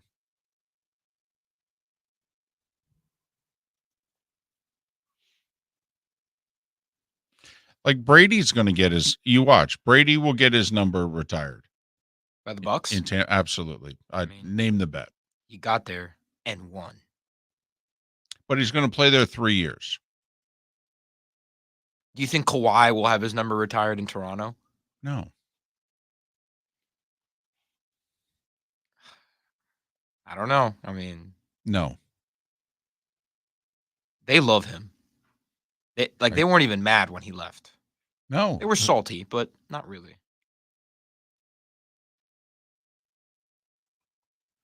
I don't think 40's retired, but Allstott is in the Ring of Honor.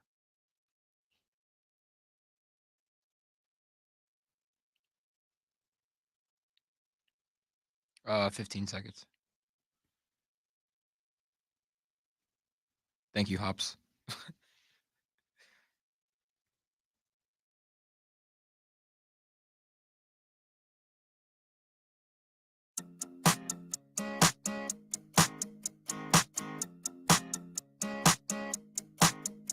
You're listening to Miller and Moulton, exclusively on the Florida Sports Network. 20 minutes before the hour, Pat Kirwan to join us at the top of the hour here on Miller and Moulton, the Florida Sports Network, the Florida Sports Network. Our poll question generating a little bit of discussion. Which would you rather have, a championship ring or your jersey retired? Your number retired. And remember, in football, like there are many players who are in teams' Ring of Honor. It does not mean their jersey is retired. You know, the Dolphins have a vast Ring of Honor. I think they've got like 3 numbers that they've retired, and 2 of them are Greasy and Marino. Right. And I don't know if the other one's like Bonaconti. I mean, but they've got, obviously, they got 25 guys in their Ring of Honor. But I think they've retired very few numbers. I've got 3 here. For the Dolphins? Yeah, no, I'm going to double check. That's what it pulled up right away. I've got Zonka, Marino, and Greasy. Okay, Zonka, not Bonaconti. Got it. So. Yeah, that's it. And obviously. 12, 13, 39. Yeah, there you go. Thank you very much. And obviously you got, Duper and Clayton and Kuchenberg and Little and, obviously a bunch of great players. There are Hall of Famers for the Dolphins whose numbers are not retired. So that's why, when your jersey is retired, even at high school, for goodness sakes, college, when your jersey is retired. No, I got you. It's rare. It's immortal. It is. Yes. Here's part of that, though. For most of that immortal, I'm not going to be around. I want the damn ring. No offense that my grandkids could walk into a building one day and go, hey, look there's Papa's jersey up there. It was retired. He's been dead for 40 years. Wow. I want the ring. Okay. Now, granted, in theory, you're dead. Who's going to have the ring? You can't take it with you. But I won the championship. Okay. I won the I was part of a champion. To me, it would mean more. To me, going, whether it's college and they bring you back, and we all know whatever team it is. We do. We've all been to a Florida game or a Florida State game or a Miami game where they bring out the swimming team or the tennis team or the golf team or whatever the hell it is on their anniversary of a championship. A championship's a championship. Yep. Take it with you forever. You will be bonded forever in time. There's no question about it. You will walk together in history. Yep. But we're just making the point that, and most people are voting for the ring. 75, 80% of you are voting at that Mark Miller, at the David Moulton on Twitter, and you're voting for the championship over the jersey being retired. And we get it. We didn't think it would be that big, but we figured that the ring would win. It's all about the ring. We figured it would win. But we are just trying to make the point that, there are many people in the Hall of Fame who do not have their jerseys retired by their respective teams. Yeah, the one thing that this little poll question has done has made me realize just how many damn jerseys are retired, and I'm astonished by it. Once again, it depends on the team. Exactly. Certain teams, like the Steelers, have 2. They've got about 6 they've put off to the side. They're waiting for when the organization gets around to it, if they ever get around to it. Right. Like, you got to figure. The subtlety of the retired jersey means more to me.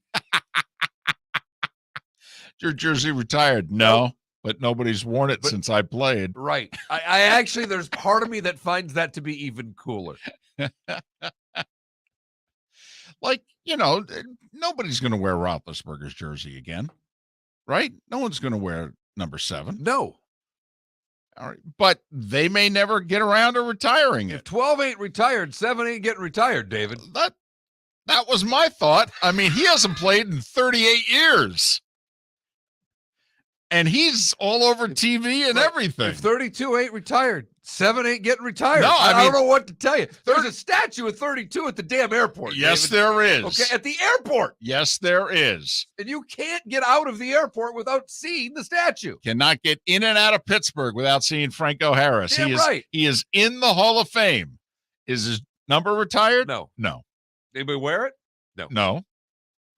But we may need someone to one day. Ooh, what's better, a jersey in the rafters or a statue outside of the arena? A jersey. Or a statue at the airport? a statue, period. I think a statue is better than a jersey. Really? Yeah, Oh, I yeah. agree. A statue is amazing. That Shaq statue outside of the, crypto.com Well, it's not arena. your bad because you didn't say it wrong yet. Yeah, the crypto.com. You corrected yourself before you said it. Hey, put it this way. Your jersey's up in the rafters. No one takes a picture with that jersey because it's up there. Right. They all walk up and take a picture with Nick when they're Yes. walking That's into a good Alabama point. and Bear. You know, that's a dadgum good No, the point. statue is, that's it. That's a dadgum good point. Look, they may not retire Ray Allen's jersey, but give me that statue of that corner 3. This is They when he's really got make. it. No. Okay, we're gonna have to cut you off here Okay. soon. But do they really have a statue of the corner 3? No. Oh, okay. That's what I mean. Oh, That's- see, okay. this Well, is then when he- enough. No offense. You can only bring up real statues, not imaginary ones in your What? head. Okay, that's all. But you wouldn't be for it?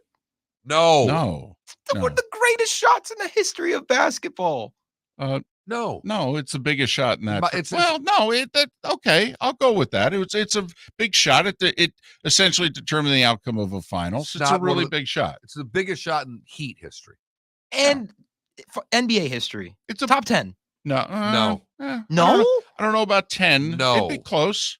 It'd probably make a top 25. And we're not going to do that right now. We won't. But Start working on it. okay. We'll get back to you in a couple days. It is you kind of hit me where I live there about the statues. Bryant Denny Stadium outside, and they have a statue for every coach who's won a national championship. They get a statue. Right. So Gene Stallings has a statue. They won the '92 title. Gene Stallings in between Coach Bryant and Nick Saban. There's Gene Stallings. So, and it is something on game day to just sit there and watch thousands of people, to walk up to the statues and take pictures, and the generations that are posing for pictures. And you can see the generations talking to the younger ones and explaining who so-and-so was and what have you. Hadn't really thought of that. You know why? Most statues I don't think are done well. And I even said to you the other day when we saw the Dirk statue, they had the mini Dirk statue that's going to be in Dallas. It's really cool because the ball's kind of being shot. I thought it was, you're right. But I mean, out in LA, when you see all the statues in front of the crypto.com arena, and I know they're not statues, but Monument Park at Yankee Stadium, which is similar in its own way. So, all right. I mean, some things are growing on me here. But that's our poll question. At that Mark Miller, at the David Moulton. Rams 34-11 over Arizona. It means the Rams are coming east to Tampa Bay. Sunday at 3 o'clock, a rematch of a Week 3 game that was played in L.A. when the Rams, about a quarter of the way into the game, jumped on the Bucs and kind of kept Brady and company at arm's length. 34-24, the final. Stafford had a huge day. 4 touchdowns. Brady had a big day himself, but they were playing from behind most of the way. Gronk got hurt in that game. And that was when the Rams were at their height. They got to 3-0. The Cardinals beat them the next week, and then the Rams were playing catch-up in that division for most of the rest of the year. Yeah, they fizzled for about 4 or 5 weeks, then got their act together. They win the division. And, early on, David, the biggest thing in this game that has me concerned from Tampa's standpoint are the 2 linemen that were hurt last week for Tampa and having to deal with Aaron Donald, Von Miller, and the rest of what the Rams were able to do last night. You saw the pressure that they were getting on Murray on a regular basis. This just in, Murray moves a little bit better than Tom. Ryan Jensen, the center, although he came back in and played. Tristan Wirfs, the all-pro right tackle. Second year in the league. Remember the 4 tackles who were took in the top 14 of the 2020 draft? Boy, did Tampa get it right, whether they got lucky or not, because they took the 4th of the 4. But their guy, second year in the league, was first team all-pro right tackle. Hadn't missed a snap all year. Got hurt in the second quarter against the Eagles. Came back in for 1 bad series. Limped off. They've already announced, Mark, it's going to be a game-time decision. And that means he's going to play, but how effective is he going to be? I happened to listen to a little bit of Pat's show yesterday, and I'm sure Pat will talk about it, but I happened to catch with Dr. David Chow, comes on Pat's show every week and goes through the injuries.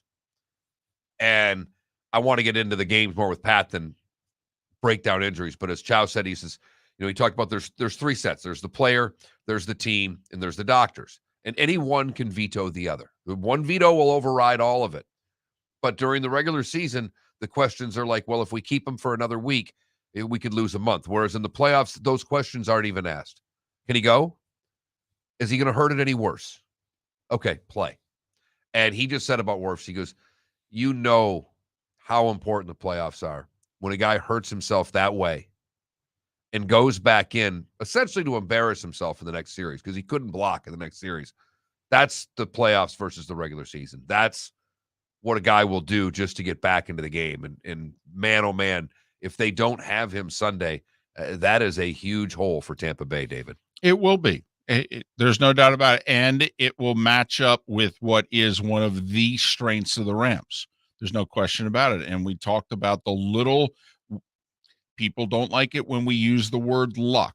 So sometimes we say fortune, but you just, whether you consider it the breaks, the bounces, a little bit of lady luck, what have you. When you get to this time of the year, oftentimes matchups are key. What did we see in the Super Bowl? By the time Kansas City got to the Super Bowl, their offensive line had fallen apart. And they were facing the wrong team. They were facing a team that had a terrific defensive line and just looked across at them and go, you don't have anybody who can block us, do you?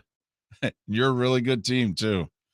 Boy, if you had a line, this would be a hell of a game. But your tackles are hurt, aren't they? That's going to be a problem for you. And I wonder if this is going to be a problem for Tampa on Sunday. Right. You know, Jensen, will he be able, because there were a couple of plays after he got hurt where Jensen in the middle of that line. I mean, remember, the Eagles actually got 4 sacks on Brady. Now, Philly's front four is pretty good. You know, Ryan Kerrigan can still rush the passer, and he was lined up against Wirfs and his replacement, Josh Wells. You know, Fletcher Cox still has plenty of game left in him, thank you very much.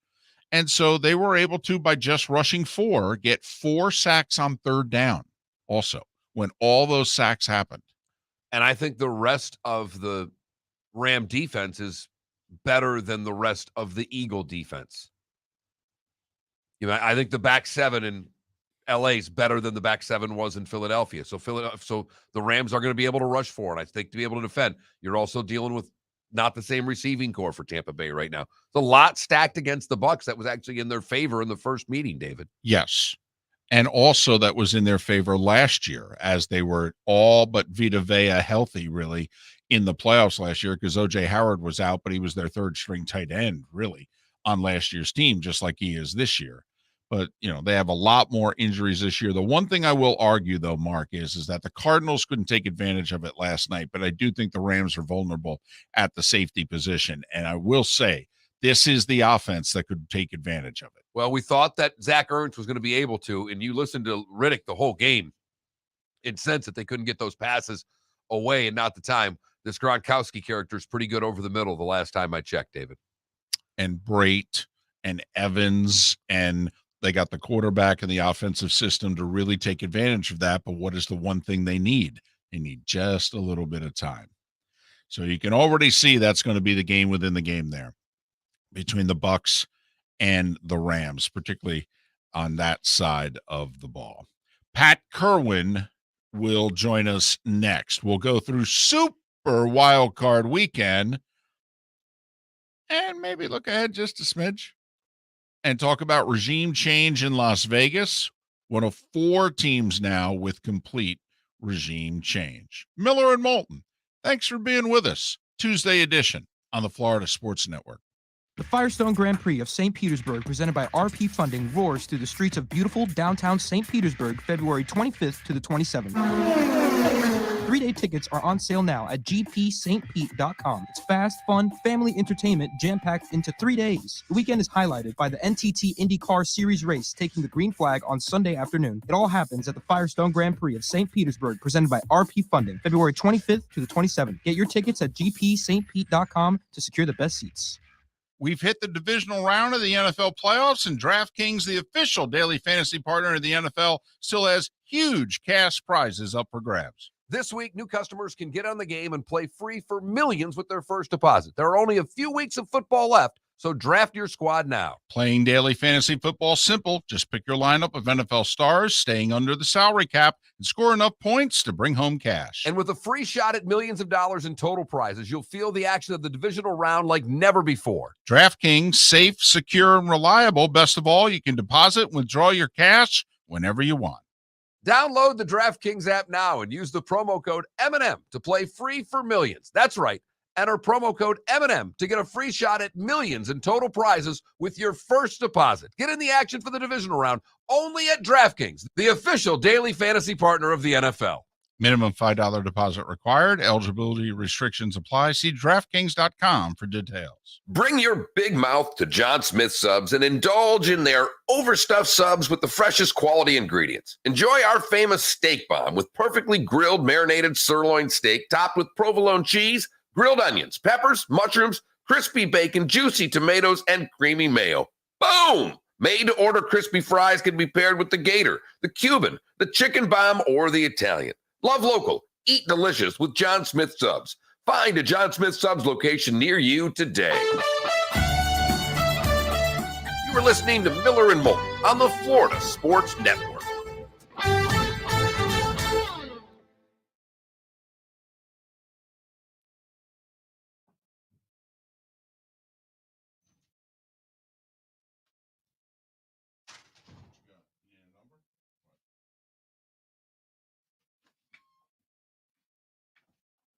I will say this.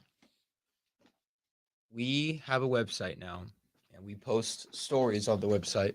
I will post a top 10 shots in NBA history. And I will try to not include Ray Allen's shot. And we'll see. Oh, did you got a camera? Any little camera time? Yeah, you had to talk to someone, apparently. I will say I'm glad that those that are watching got a chance to see the Palomalo hair. You can see where I'm coming from here. They had to see the Head and Shoulders sponsor. Hops, that's a really interesting question.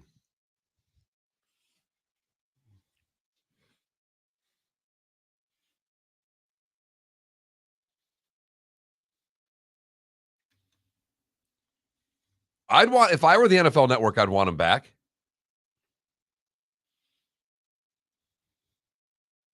Oh, they do again, don't they? God, why does it do that? He wouldn't know how to. Oh.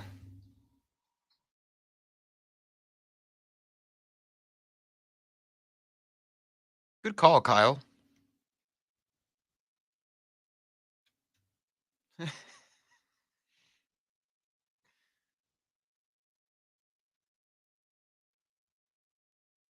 Good God, I've got shoes older than Philly. Yes, don't we all? I do have shirts. I could have worn my clothes that's older than Philly today. If it's going to be this cold tomorrow, I'll do it again.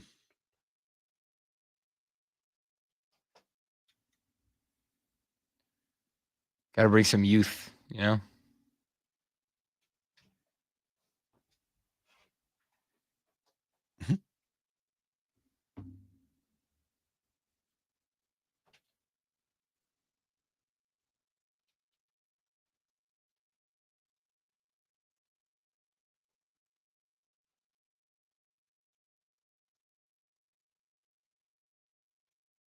That Chicago reporter you were telling me about, I didn't realize he was the one that caught the Lee Elia rant.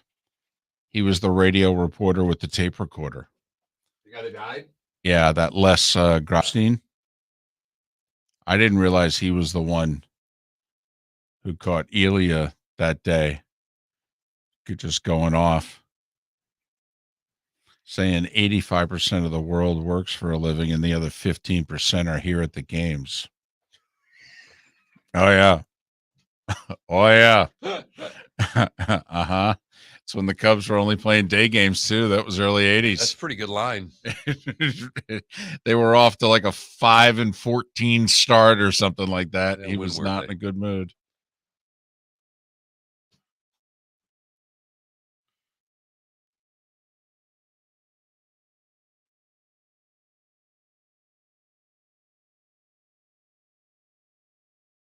Yes, a sock and light jacket warning.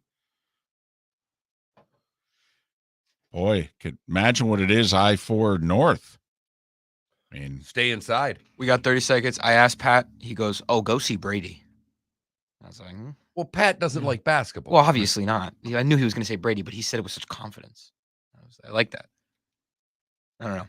Still haven't decided. 10 seconds.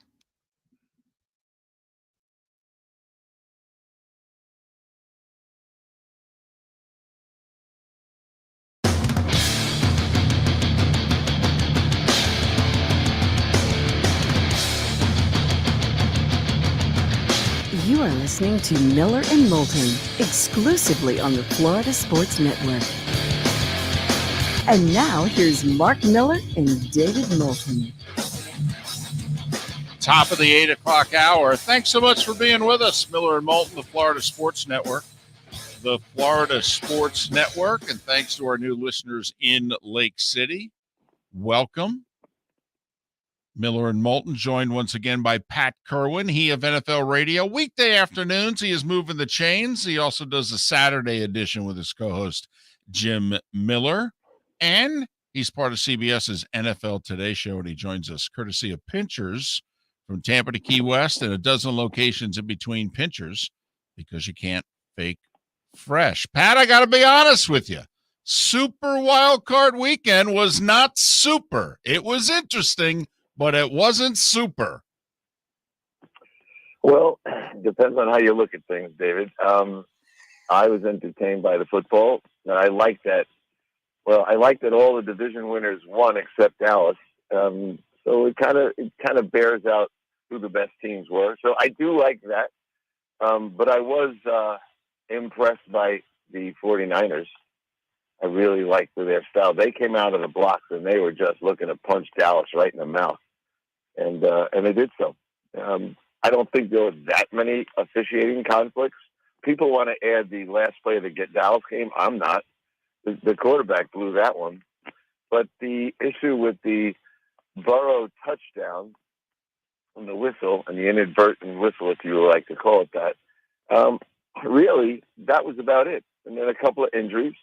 I think the guys with the concussions will get back. So if it did nothing else, I'm trying to convince you this, David, it did set up a really nice weekend this weekend of good games.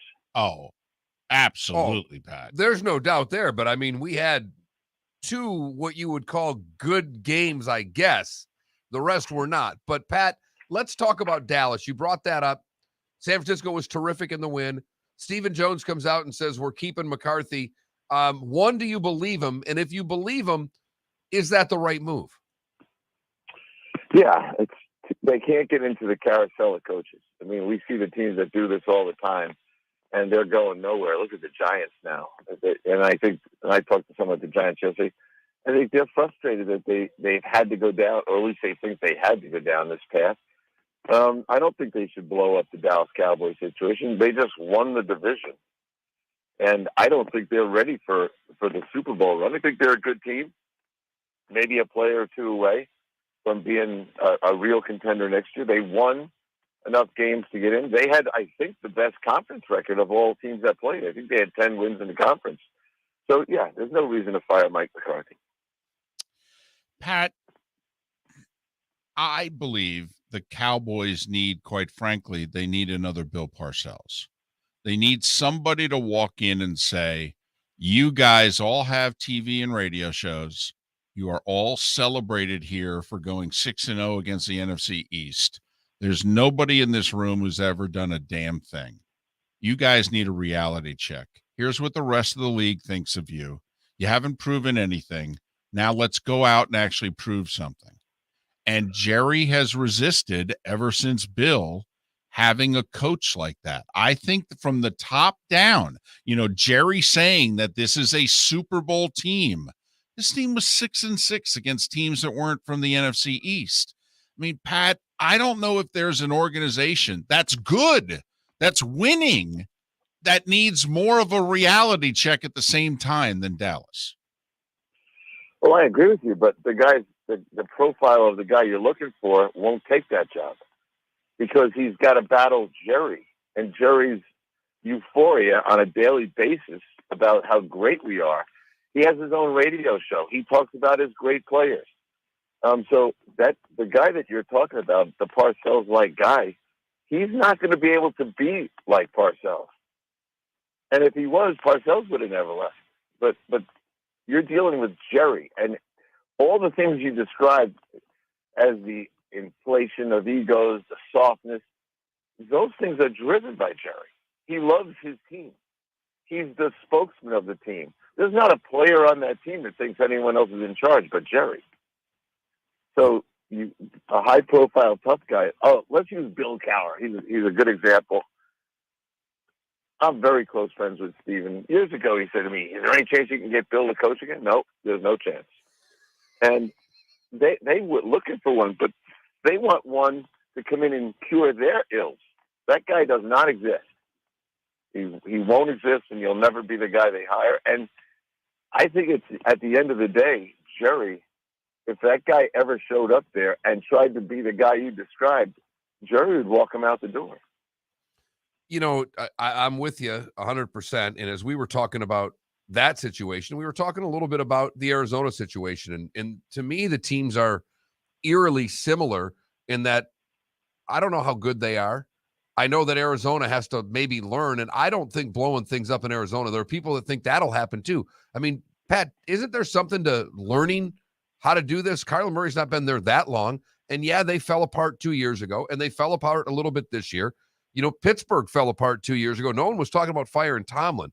I don't understand why Kingsbury this quickly is already at least being thought of that way. Don't you have to learn a little bit how to win in the postseason, Pat? Yeah, and I think David's our historian. Back before the Cowboys became the greatest American team or whatever else they want to call themselves, but with Staubach and them, they were notorious for losing at the altar, and then they finally broke through. But I think you're onto how it works. Now the problem today is they don't care about that stuff, like learning how to win. You and I care. The three of us know that's a reality.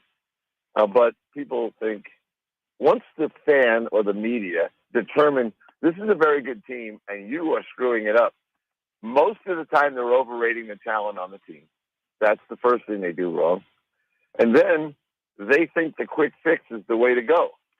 And they're not going to be held responsible when the next coach is no better. And then you get into the carousel again of firing and hiring and firing and hiring. See, the people on the outside don't really understand. When you bring a new coach in, he is going to change the roster. He's going to change the scheme. He's going to be frustrated by the lack of salary cap space. He will resent the draft picks of the last general manager. They won't tell you that, but I worked for 4 head coaches in 5 years.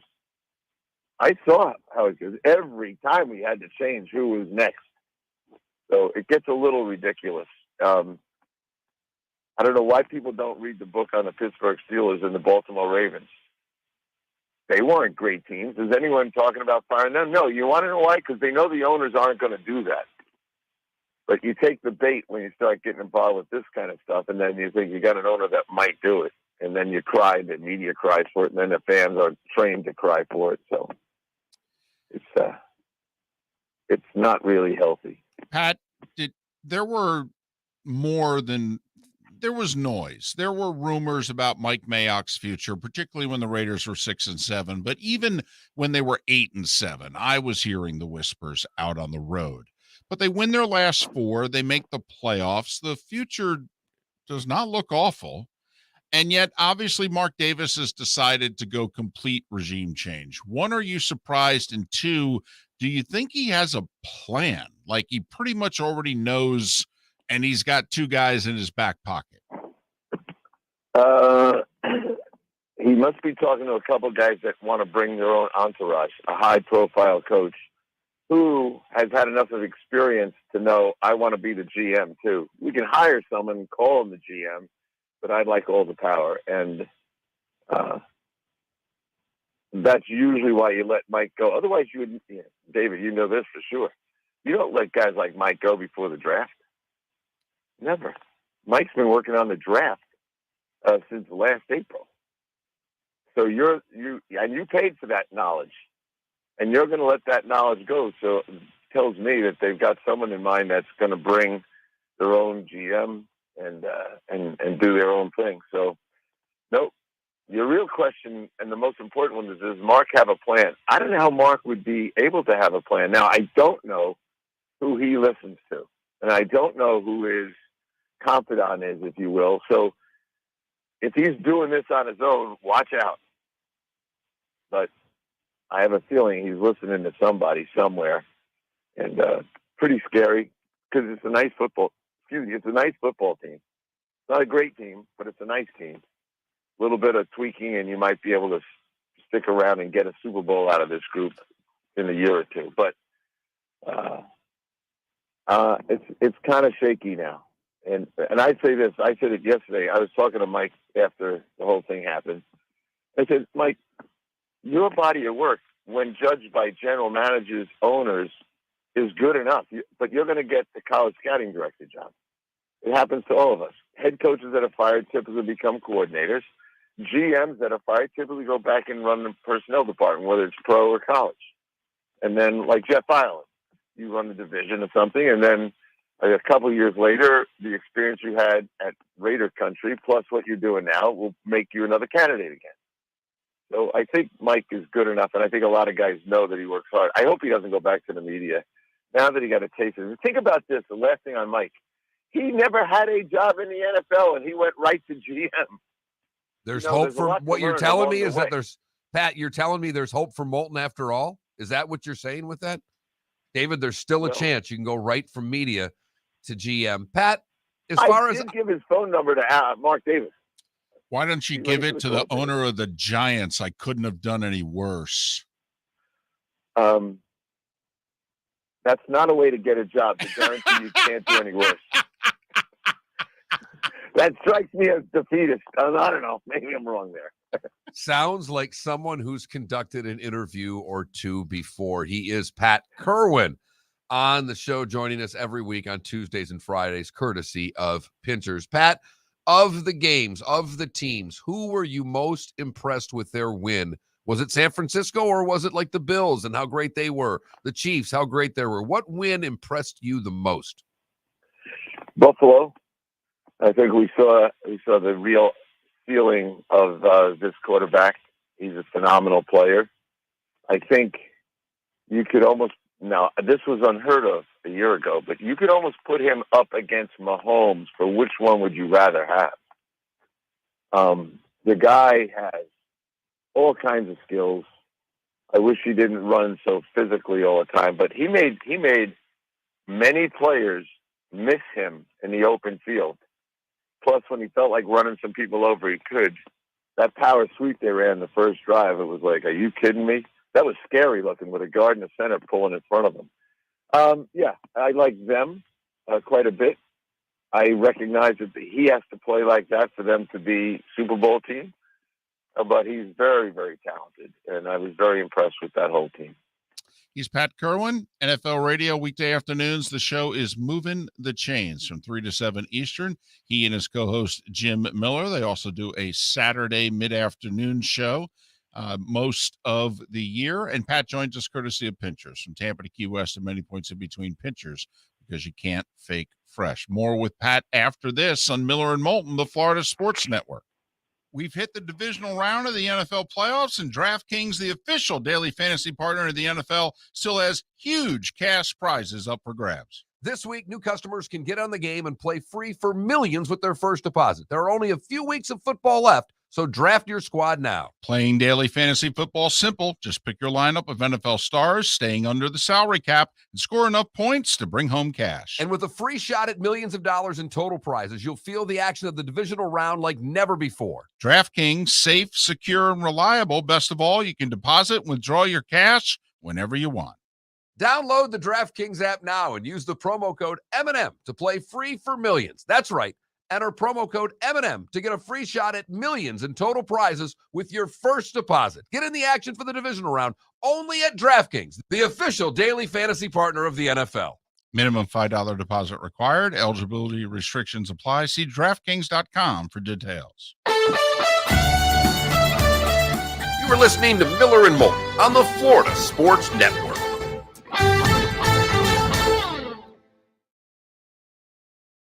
And I think you could play that as a good segment, like we did. Hey, are we watching this for a decade? I have a question. Does Pat still have a mustache? Pat's there. Pat, of course he Pat, does. do you have a mustache? Of course he does. Yeah. Hell yeah. It's awesome.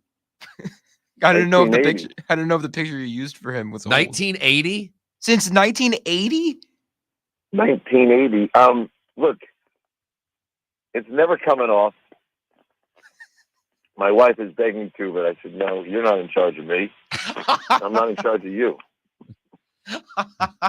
You can tell they have grandkids. Respect. Those are comments by grandparents right there.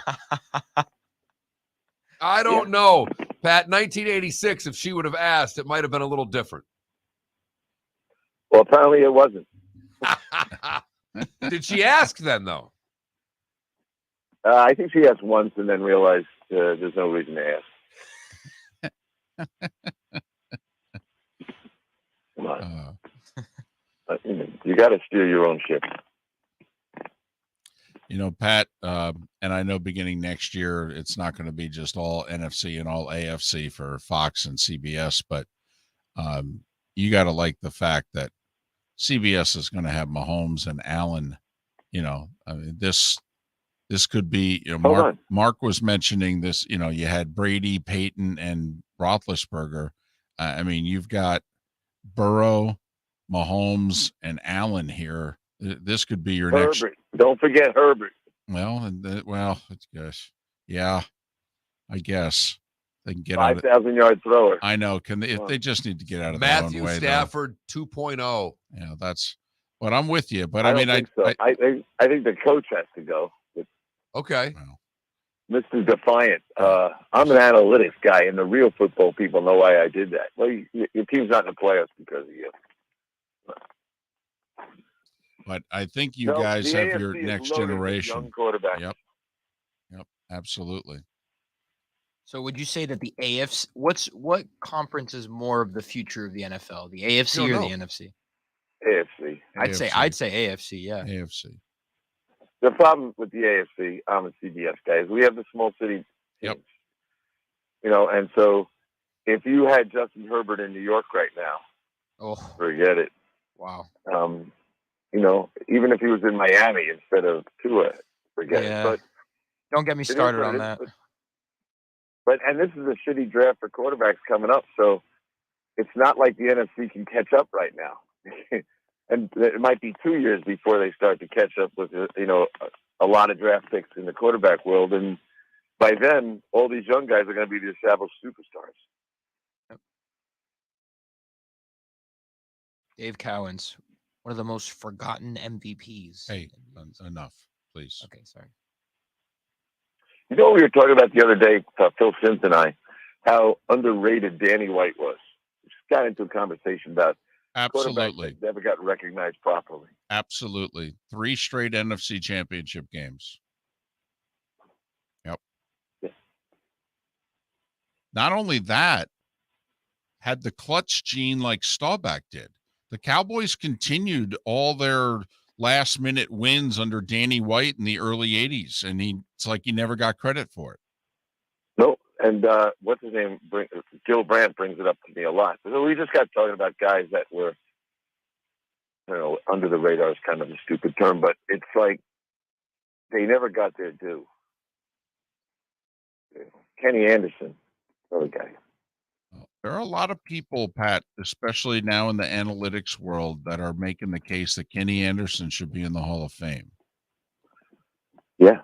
I mean, I had him on the other day, and he was, you know, he doesn't like talking about it, so I did all the talking, and then he finally said, keep talking, Pat. Maybe this is how I'll get in. He kind of had a little crack in his armor. He usually protects himself, but no, I've had a good life and all this other stuff. But think about it. 30 seconds. For those that don't know, you know, Kenny Anderson was basically the 70s into early 80s Bengals quarterback, but he's going up against Bradshaw, Greasy, and Stabler. So most people always viewed him as the 4th best quarterback in the conference. 15 seconds. Yep. Well, it's a great off-season topic. Yep. All right, here we go.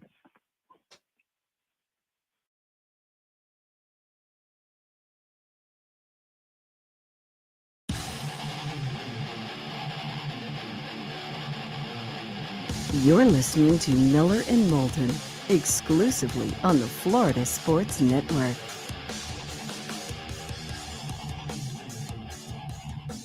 Minutes past the hour. Pat Kirwan joins us for another segment here on Miller and Moulton, the Florida Sports Network, the Florida Sports Network. Pat's weekly appearance is brought to us courtesy of Pinchers, Tampa to Key West, and a dozen locations in between. Pinchers, because you can't fake fresh.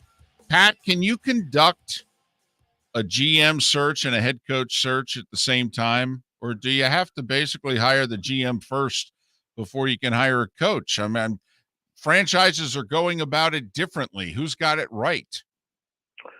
Well, it depends on what you see the value of the head coach. If you're interviewing Belichick or Pete Carroll or Andy Reid, you're going to hire the coach first because he's going to bring a GM with him. That's how those guys all operated and will operate.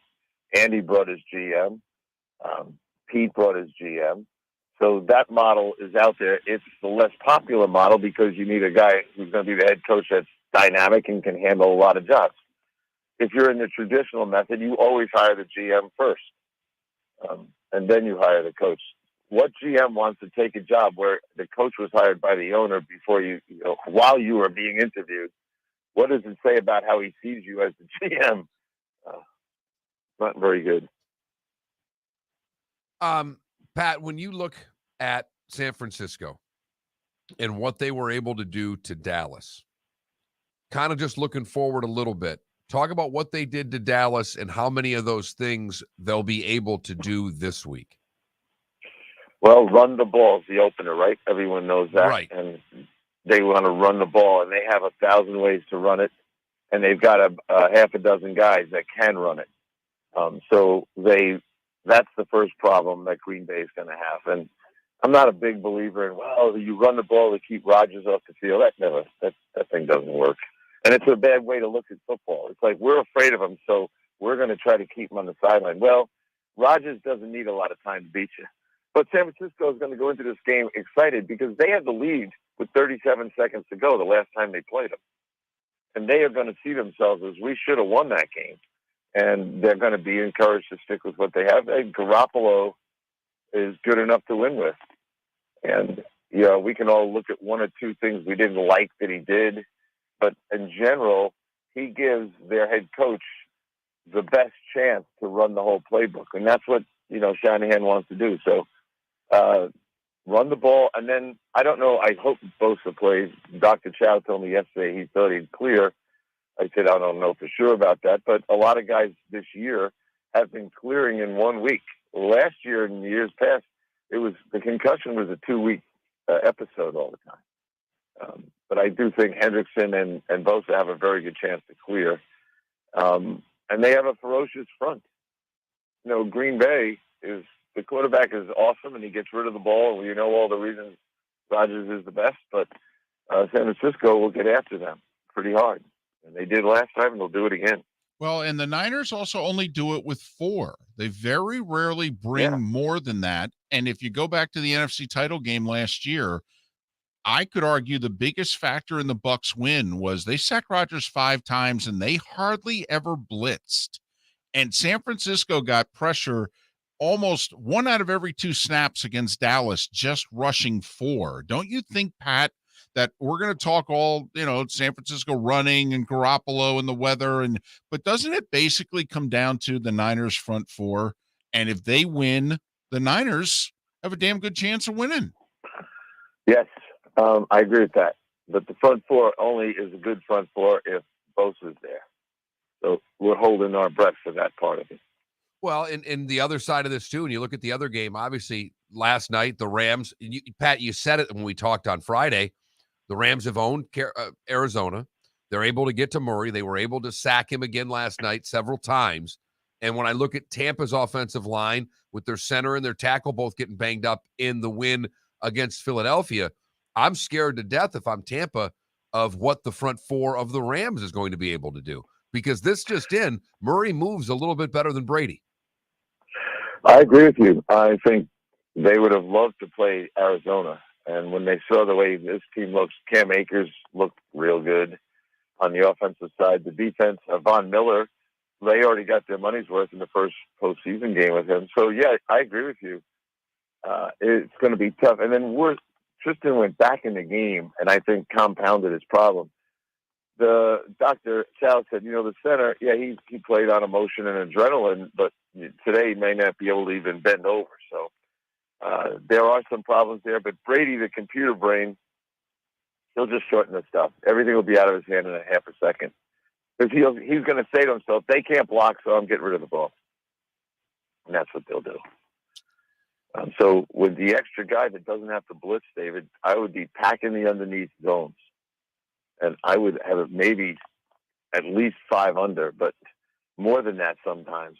Squeeze all those middle of the field short zones and put someone man-to-man on, and not that he's going to be alone, on Gronk all the time. Well, because I think he's going to be just looking for him every chance he can. Well, we were talking about it, and I think it was on air because we talked so much during the break. But, Pat, the one area that the Rams are vulnerable is at safety.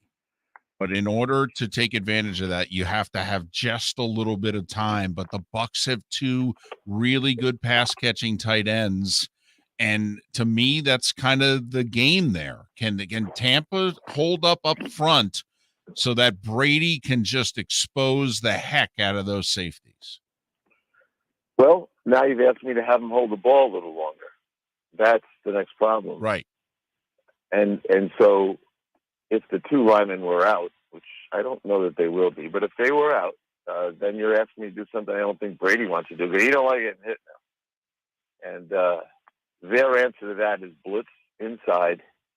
Todd Bowles, he might blitz all the time. And not because Brady can't read it. Brady can read every blitz. It's just to hit him. Make him move, because when Tom moves now, then where's he going? But I think the one thing that I am intrigued with is the safety that they brought off the mothball fleet.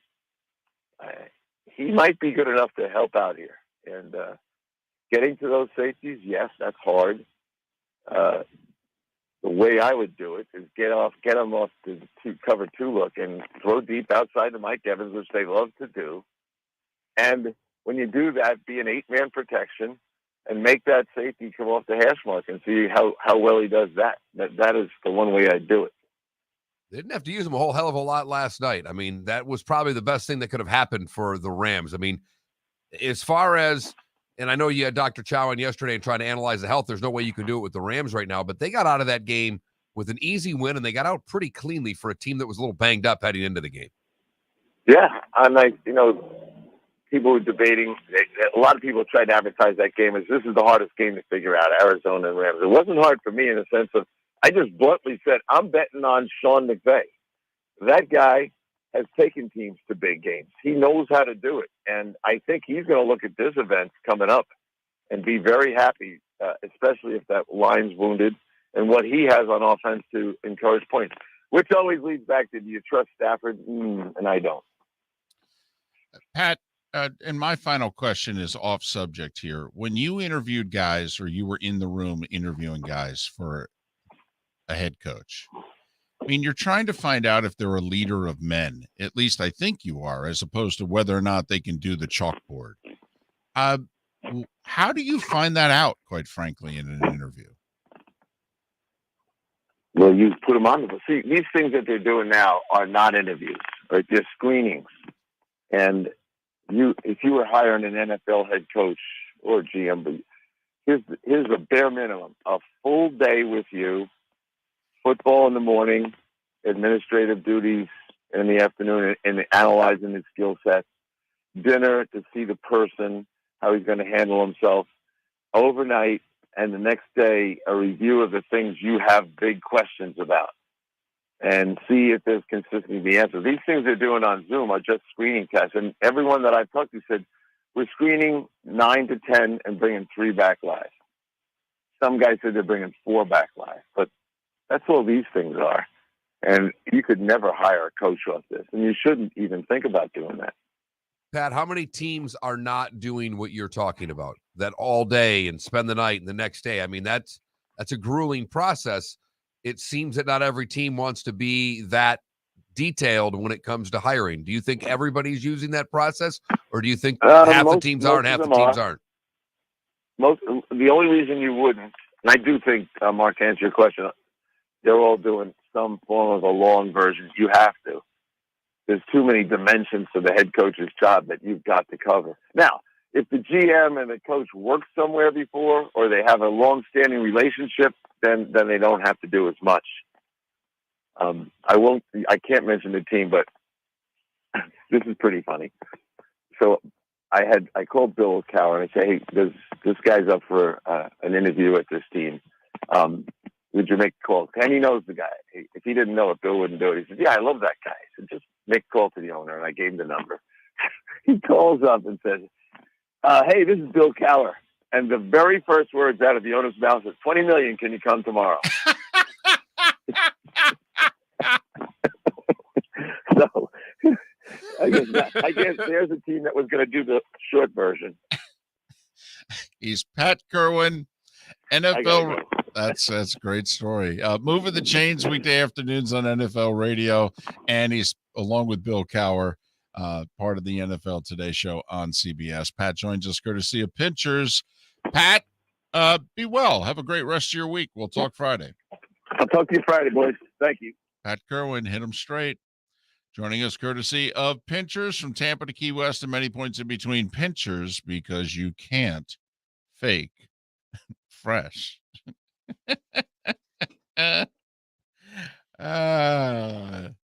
20 million. That's great. That's great. No, but thanks for the offer. Appreciate it. Was actually calling you about so-and-so. I think he'd be really good for you. Not as good as you, though. Spectacular.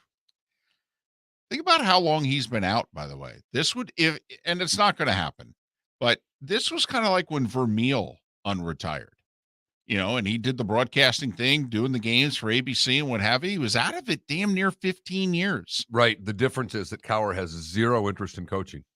Right. He's the guy living his best life right now. No doubt. He's had to deal with some tragedies, had to deal with a lot of unfortunate things, his wife passing and all that stuff. And the man's living his best life. Yep. And good for him. But, I mean, Bill Cower's last year coaching was the 2006 season. I mean, that's a generation ago, basically. I mean, Tom Brady only had 3 Super Bowl rings then. That's how long he's been out of coaching. 27 minutes before the hour. Miller and Moulton, the Florida Sports Network. Hey, it's Mark Miller for the Training Grove by Orange Whip Golf, where golfers go to get better. Improve your golf game from home with Orange Whip Golf and Fitness online swing training program, The Training Grove. With a growing swing training video library and a daily program prescribed by golf fitness professionals, The Grove provides a clear path to unlock your most powerful swing, giving you control of your game like never before. Join thousands like me who have finally found a way to achieve results in half the time of traditional game improvement methods with The Grove's revolutionary blend of golf fitness, instruction, and award-winning Orange Whip products. Go to orangewhipgolf.com to get started for a free 14-day risk-free trial and use code Miller10 to get $20 off your first month. That's orangewhipgolf.com to get started for a free 14-day risk-free trial. Remember to use code Miller10. That will get you $20 off your first month. The Training Grove by Orange Whip Golf, where golfers go to get better. You are listening to Miller and Moulton on the Florida Sports Network.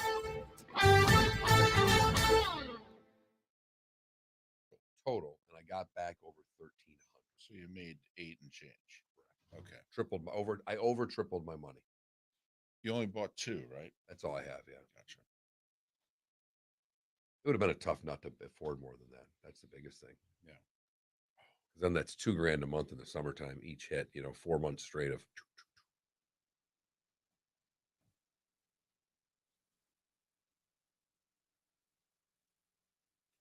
I will say, I thought Buda Baker was really hurt.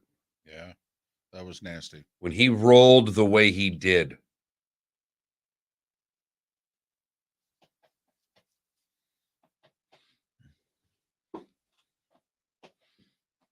I've had 6 kids since then. Yep. Correct. That's when you get them to eat. Then you whack them in the head and cook iguana dinner.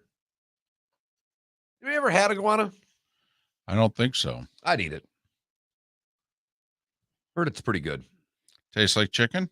More than likely.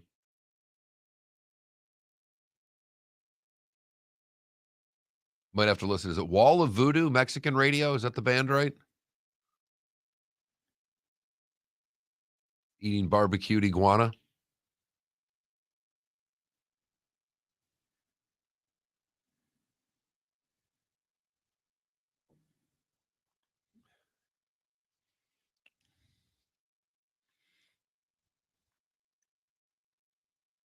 Yeah, I like gator too.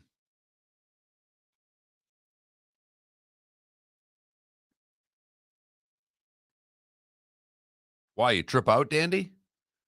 If I can hallucinate eating iguana, I'm going to start eating it all the time. There was Titan coverage yesterday, Ryan.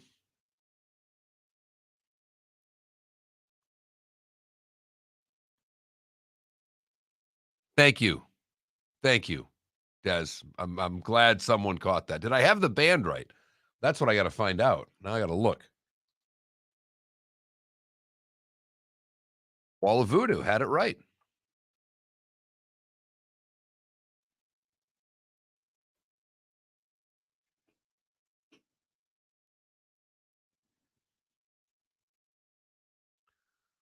Well, I mean, come on. You got RT17's big cheerleader in the room, Ryan. I mean, you think we're not going to talk Titans?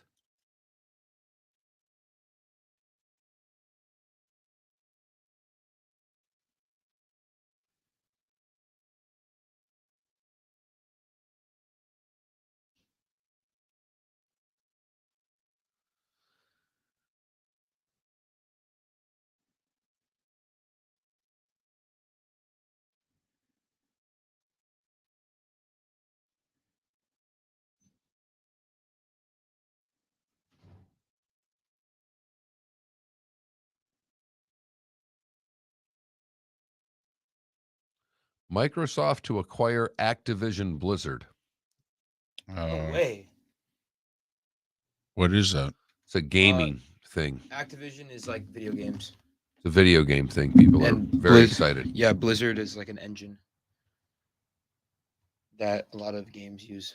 That's big for Microsoft. Yeah, it's huge. Huge for Xbox users. Huge. okay. Sorry. I had to hurry In back through here. the nose, out through the mouth. I had to hurry back here. Try to keep doing that.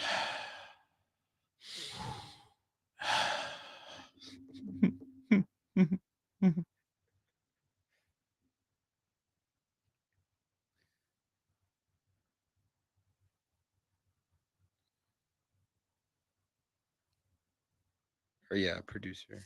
I'm thinking of Arch. I'm thinking of Unreal. That's what I'm thinking of. The Unreal Engine. Yeah, they made World of Warcraft. What's that? How it is? Yeah. I don't think it means anything for Twitch Outers, fam.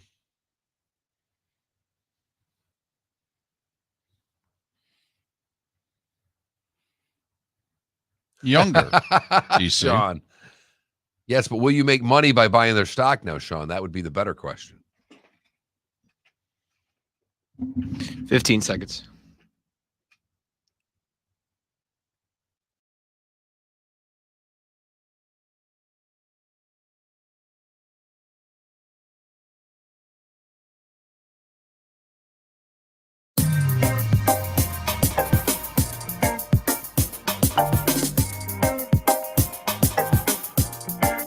Welcome back to Miller and Moulton, only on the Florida Sports Network.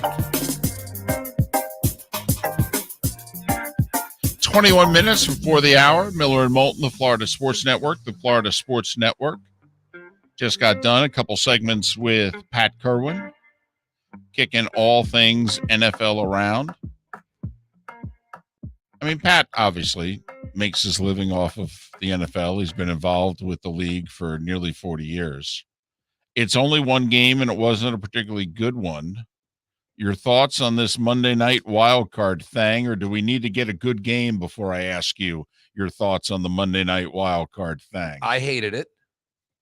Hated it. Hated it. Wow. It's not going away. It's here forever. Probably. The one thing I will say is, ABC/ESPN is going to get 1 or 2 games. They could, if the numbers are not good, they could simply go, got to admit, guys, we want to move this back to Saturday. The league does dictate to the networks. I got you. So they could go 3 Saturday, 3 Sunday if they wanted. Which is what we did last year. I don't think they will. I don't think they will either, but I'm just saying they could. Because the Monday night time slot's better than the Saturday night time slot. And the network would much prefer it. This is what they do. This helps them. What's going to be interesting is how much better did Saturday night end up doing than Monday night? Because it'll be significantly because it was on a network. And if it's so substantial, would they want to then move a triple header and throw that 1:00 Saturday game on there? I would think that the teams would be lobbying hard for 3 on Saturday, 3 on Sunday. Yes, I particularly agree with if in some way the Rams end up getting their asses kicked on Sunday. I do think on Sunday. I do think that will be interesting because it's the shortest Monday night to Sunday afternoon, because we know they're not going to make a Monday night team play on Saturday. So they're playing the early game Sunday, and they're traveling 3,000 miles to do it. So in a way, this is the worst case scenario for that road team. It's the longest trip. It's the shortest amount of time. The one thing I will say going back, it's not Monday night versus Saturday night. They'd have to decide Monday night versus Saturday at 1. Saturday afternoon. Yeah, right. At 1, because that's where you would then put the third game. So those are the numbers you'd have to compare. And I do think that this network in particular would always take the Monday night game. Well, that's who they are. Right. They've had Monday Night Football now for quite a long time. Why would you want to let that go? It's one of those that I don't ever care about the kick. I know it's going to be 8:15, 8:20. But last night by about 7:30, I'm like, can we get this sucker started? And, I went to bed around 11 o'clock, and we weren't anywhere near over with that football game. It did go quickly from there, I will say that, because I stayed up to the end, and it was over before 11:30. So that the fourth quarter moved. The Rams, thank goodness. The Rams ran out the clock. Even Arizona put their drive together, and they took about 5 minutes off the clock. So they did get that sucker over with. And as some people are pointing out, yesterday was a holiday. So if that's the weekend that the playoffs are going to start on MLK weekend, a couple of things. One, you could probably get away with starting the Monday game a touch earlier if you wanted to, given the fact that people, for the most part, aren't working. Don't disagree. They could have put that sucker at 7. I don't think no one's ever going to mess with the evening news. Yeah, I don't think they'd ever go earlier than 7:30, but I hear you. I wouldn't be against that. I think that would actually help the overall number. You're weighing households east of the Mississippi versus households west. You did happen to have 2 teams, however, that were west of the Rockies, so that might have actually hurt it last night. You don't know, and this may be just the West Coast game. You could see where this ends up being the NFC or AFC West team hosting this game damn near every year, David. So, remember, the NFL came up with this on the fly. They announced this. We were 5 weeks into the season. Which, by the way, don't start getting into me of where we're having major events and you can't change on the fly. The biggest league in the world decided, and I know there's no hotels involved and all the things that go along with big-time championships, but the biggest league in the world started about midseason and said, you know what? Hey, we're going to play a playoff game on Monday. Everybody okay with that? And in fact, if you're not, we don't care. Oh, that's right. We basically talked it over with ABC/ESPN. We're both in favor of it, so it's happening. Oh, okay. Don't really give a damn what the teams think about it. Now, Troy Aikman, for one, said, and he said it the last week of the regular season, he loved the idea of a Monday night playoff game. just interesting. Obviously, somebody who played in the playoffs and had been both on teams that had buys and didn't have buys. But also as a fan, he liked the idea. The TV ratings during the regular season, Thursday night outdrew Monday night, I think for the first time ever. So is there a little bit of football fatigue by Monday night? You could also talk about just how good are the Monday night matchups. There's a lot that's involved, but there were about 1 million or so more people that watched Thursday night than watched Monday night. Now, on the weeks there was a Manning cast, actually, you added the 2, and Monday did just a little better because about 1.6 million on average watched the Manning cast. And, I love the Manning cast. Last night I didn't bother with it because the game mattered. I wanted to watch the game. They all in it with you. Didn't even consider it last Never night. once. And what I'd done in the past is I tried to sync the TVs up because if anybody's noticed, the other broadcasts are 4-5 seconds behind the main broadcast. So they don't sync up on TVs.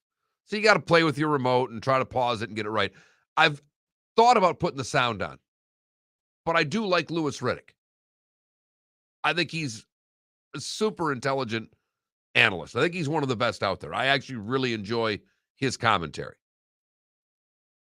Now, as for the rest of the broadcast, okay, they're a work in progress. So just a thought, how were you with the Monday night wildcard game and whether or not you would like to see it continue? Miller and Moulton here on the Florida Sports Network. Our poll question, which has generated a lot of discussion. I don't know how much debate, though, because over 3/4 of you are seemingly on one side of it. We came up with this question because Willie O'Ree, the first Black NHL player, he broke the color barrier on this date 64 years ago in 1958. He is having his jersey retired tonight, number 22, by the Bruins. He did not win a championship, but he is having his jersey retired. And so we said, oh, okay, if you had to choose a ring or the jersey up in the rafters, what would you choose? Probably shouldn't have gone with the information that we gathered very early on in this question on air, because I texted a friend of mine and a friend of ours who, for the local minor league hockey team, had his number retired. And I said, you're number 14 in the rafters or a ring. And it took him a nanosecond to type back ring. And I don't know if that helped our poll question a whole hell of a lot, David. No, because apparently most people who hadn't played and don't have their number up in the rafters feel the same way. Exactly. 81% of you right now say winning a championship is better than having your number retired. I, for the record, am with you 100%. David has been on the fence with this one. The immortality really part, David's a Hall of Fame guy. I am. And I think it is amazing. Like the local college here, FGCU, is just starting their Hall of Fame, and they were foolish enough to actually put me on the committee. And I got to be honest, to me, when they called and asked, I actually thought it was one of the bigger things I'd ever been a part of. That's how much, because that's how seriously I took it, to think that I could have a say in someone being immortalized at a college. I just think, wow, that's something you're going to take your kids to, and your grandkids are going to walk in the big arena at wherever you are, and they're going to see you. I just think that that's, for lack of a better word, cool, neat, significant, a BFD. I am with you on all of those things. I don't disagree with 1 ounce of a thing you're saying. I'd rather have the ring. And it's as simple as that. While you and I, from a broadcasting standpoint, you're doing far better at it than I am to this day, because you're doing the spotting thing for major networks and involved in big games. But our broadcast careers were similar but different. I did the team thing. You did a lot more individual stuff. And maybe that's why I just remember the locker rooms and I remember the camaraderie of the players. And I think that's what people who talk about this speak of. And when they bring the 1975 whatever team back to celebrate their championship, I think that's got to be a special feel for that group of guys that's put out on the field or the basketball court or the ice when they reminisce about the championships gone by. Well, I'm on the fence. I surprised how much I'm leaning towards the banner in the rafters. And I'm usually a team guy over an individual thing. It is my Hall of Fame obsession. No, it is. You know me. Every time a Hall of Fame list comes out, I do the segment on the air, whether you want to do it or not. College football finalists. In fact, I love the NFL one. It's the college football one that drives me batty with Moulton. See, and I'm telling you right now, for those of you not watching on Twitch, you can tell when the excitement comes, it's twofold. It's the white man's overbite followed by a finger point. You get those two things coming in unison with a little Leo Mazzoni tilt, I know I'm in trouble with the Hall of Fame. This is how much, all right, I care about you. Early last week, the college football list came out of those that are going into the College Football Hall of Fame in 2022, and I did not bring it up and do a segment on it. All right. So that's where your stock is with me right now. It should bring a tear to your eye. It does. It does. Because I have for 15 years brought that list onto the air and done a segment, whether you wanted to or not. And I took a look at it and I said, I just don't know if I could put Mark through this again. Yeah, the Duke receiver that's on there that no one's heard of always gets me a little bit of problems. The other thing is, there are college guys who go in which I go, oh, come on now. You're doing that because he had a great NFL career. I think there's way too much of that with the College Football Hall of Fame. That guys aren't in who had tremendous collegiate careers, but maybe didn't do anything on Sundays after the fact. And I've always thought that's a strange hall, if you know what I mean. They kind of are all over the map with how they induct people in it. And I will say it's me and about 14 others, but I can't wait until a week from today. They announce who's going in the Baseball Hall of Fame, because you got Schilling and Bonds and Clemens, who are all in their final years on the ballot. And I'll wait till like 2 weeks from Friday when we start finding out who gets into the Pro Football Hall of Fame, because I just find that to be so damn hard. Miller and Moulton. It's Rams and Bucks Sunday afternoon, a rematch of earlier in the season, just like Packers-Niners is a rematch from earlier in the season. Just like Bills and Chiefs is a rematch from earlier in the season. Did the Bengals and Titans play? Knew you were going to ask me that. I don't know the answer. I don't think they did. I mean, we had a lot of rematches in Super Wildcard Weekend. In fact, I think 5 of the 6 were matchups from earlier in the year.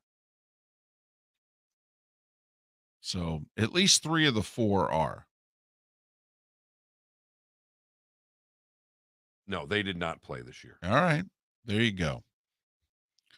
Miller and Moulton. To those of you in Tampa, St. Pete, and in Lake City, hey, thanks for being with us on this Tuesday. And hopefully you will do it again tomorrow, when we will start getting into these NFL divisional matchups with beat writers from their respective teams, and Seth Everett scheduled to join us as well. For those of you in the 239, well, the bonus hour is next.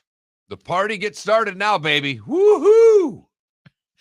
Today was a day when the good, the bad, and the ugly still had Miller and Moulton, the Florida Sports Network. Bring your big mouth to John Smith Subs and indulge in their overstuffed subs with the freshest quality ingredients. Enjoy our famous steak bomb with perfectly grilled, marinated sirloin steak topped with provolone cheese, grilled onions, peppers, mushrooms, crispy bacon, juicy tomatoes, and creamy mayo.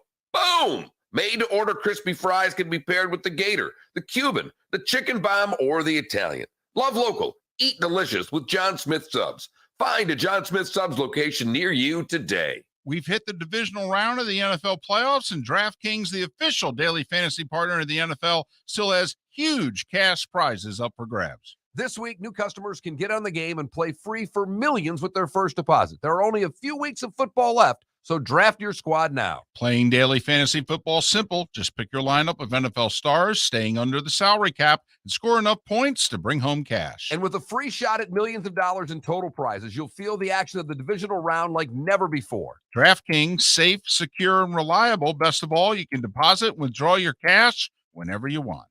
Download the DraftKings app now and use the promo code M&M to play free for millions. That's right. Enter promo code M&M to get a free shot at millions in total prizes with your first deposit. Get in the action for the divisional round only at DraftKings, the official daily fantasy partner of the NFL. Minimum $5 deposit required. Eligibility restrictions apply. See DraftKings.com for details. The Firestone Grand Prix of St. Petersburg, presented by RP Funding, roars through the streets of beautiful downtown St. Petersburg, February 25th to the 27th.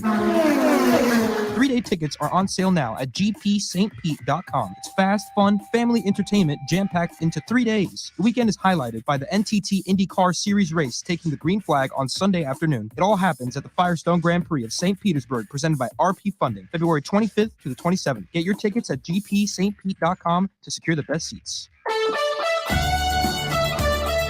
You are listening to Miller and Moulton on the Florida Sports Network.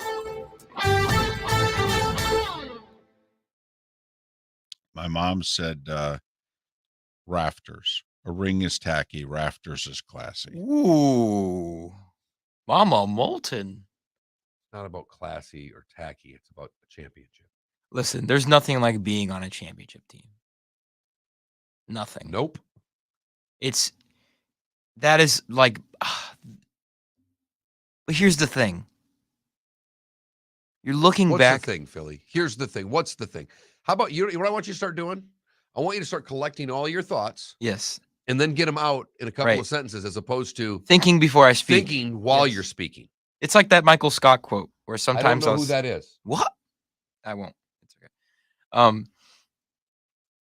Reminiscing on one season that was immortality or a whole career of immortality. Because when you look back and just think about the good days being one season. Yeah. It's Jim It's about McMahon teammates. versus Dan Marino. See, to me, it's about your teammates. Right. And a Raptors is you. A championship's about the guys in the room. Mine's about the guys in the room. Mine's about some of the best times of my life happened on buses. And I was just a broadcaster. I'm nowhere near a player. I was not a part of the Turner Cup championship team in 1994. I have a ring.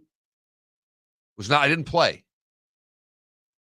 But the stories and the crap that happened in the Fort Wayne hotel room, I'll never forget for the rest of my life. Right. That's what it is to me. And that's why I say that.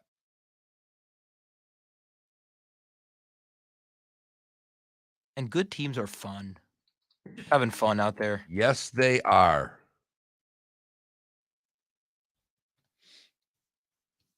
Hey, we got another follower. Bad teams suck. One more closer. Oh, I know. Or 1K. Mark's trying hard. Phil, He All right, is. if you're in the Twitch chat room and you're not following us now, we need you to follow us.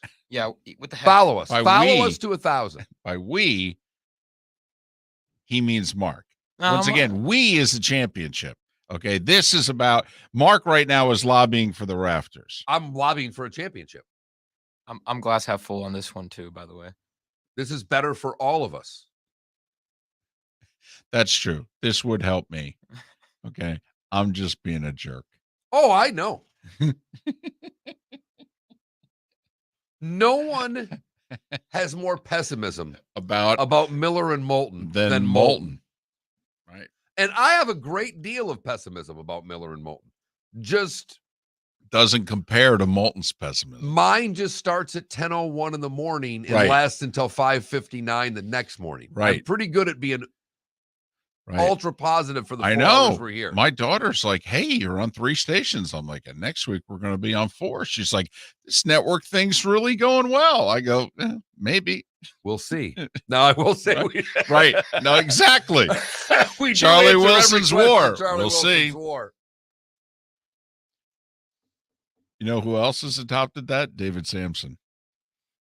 All right. That's his hashtag all the time on Twitter. We'll see. There we go, Canuck. Thank you, Canuck. Another follower? Yeah, Hell yeah. Oh, just that's what I'm talking about. This blatant asking is Yeah, that's is the kind of the embarrassing. damn idea. Hey, follow us on Twitch. Hey, follow us on Twitch. You know, give the text number out.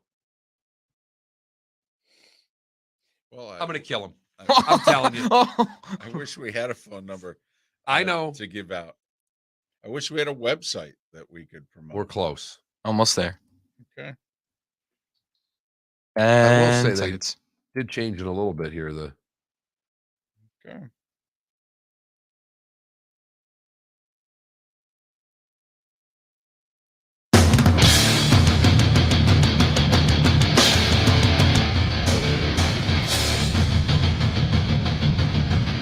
You are listening to Miller and Moulton, exclusively on the Florida Sports Network. And now, here's Mark Miller and David Moulton. It is the beginning of the bonus hour. Miller and Moulton, the Florida Sports Network, the Florida Sports Network. Good, bad, and ugly. Today was the day when final thoughts after the Rams set up a date with the Bucks, 34-11. The Raiders decided we're going to do the regime change thing. This smells Harbaugh-ish to me. Didn't you get that impression when Pat was talking and you asked what the plan was for Mark Davis? And Pat just said, I don't know who his confidant is. It had every bit of Harbaugh on it. Well, I was going to mention, sorry, David, I was going to say, pay attention to the Willow Run Airport. See, Detroit Metro Airport is right next to the Willow Run Airport. That's a smaller private airport. I would have my eyeballs on that airport, pretty close to Ann Arbor, Michigan, by the way. Well, the reason why I say that is that Harbaugh has indicated to others that he is willing to entertain an NFL offer. The Raiders are in much better shape than what he inherited in San Francisco, to be brutally honest, going all the way back to 2011. And Mark Davis couldn't really talk to people who are actively employed in the NFL these last few weeks. And we all know that there are conversations that take place, whether they're legal or by NFL rules or not. But I mean, if he's firing Mike Mayock, do we really think that Las Vegas is going to go through the same pattern as the Vikings, the Bears, and the Giants? Or do we think that Mark's got an idea here as to what he's going to do? Because otherwise, he's the last one to the party. And I think Mark's got an idea I don't think he fires Mike Mayock unless he's more than 50% down a path as to he knows exactly who and what he's doing. Yeah, don't you almost think the offer's in front of Harbaugh and it seems as if he's going to say yes right now? Like he hasn't said yes, but it's inevitable. Now, Mark Davis in that case would have to fake it for the Rooney Rule, all right, and go through some interviews. And you don't know who Harbaugh would pick then as his general manager. We just know it won't be Trent Baalke. Correct. Other than that, we're not sure, David. We know Jags fans would love it to be Trent Baalke, but that it is not going to be Trent Baalke. Trent Baalke is who Harbaugh ended up with for most of his tenure with San Francisco. They're not sending each other Christmas cards. Exactly. I think that's safe to say. So that I'm most curious about this. Well, do you think at all, David, that right now Harbaugh's choosing between the Bears and the Raiders? Do you think both offers are there? By the way, has he interviewed with the Bears? I haven't seen or heard that anywhere. We all assume that there would be natural mutual interest. I have not heard that they've even had a phone call. I don't know if we would ever hear that. I don't think Jim Harbaugh is interviewing for either job. I think Jim Harbaugh is accepting a job. I don't think he has to interview right now. You think his status is that good that he is not interviewing, he's choosing? Yes. I don't think his status is that good. But I believe that it wouldn't be for me. Let me put it that way. I would interview. I would never just blindly hire someone because I thought they were the guy. I couldn't do that. But we are talking about the Bears organization here. This isn't an organization that's run all that well. Correct. So, one, I think the Bears would just hand him the keys to the camper. Mark Davis is the same way. If Mark Davis wants him, they have a previous relationship that we all know now. That I think, if anything, Harbaugh is choosing between the two. If he's indeed going to the NFL, I think right now he is sitting there with two offers trying to figure out which one he's going to take. And does he call Stephen Ross and say, yeah, I'm leaving. Are you sure you don't want me? 4 GMs and 8 head coaches. That's the tally right now out of 32 teams. 4 GM jobs are open. 8 head coaching jobs are open. We have as many teams left in the playoffs as we have head coaching vacancies. That's where we are. I would think by the end of this week, we're going to start to see some vacancies on both sides of the ledger be filled. Can I ask you a really serious question here on these coaches' jobs?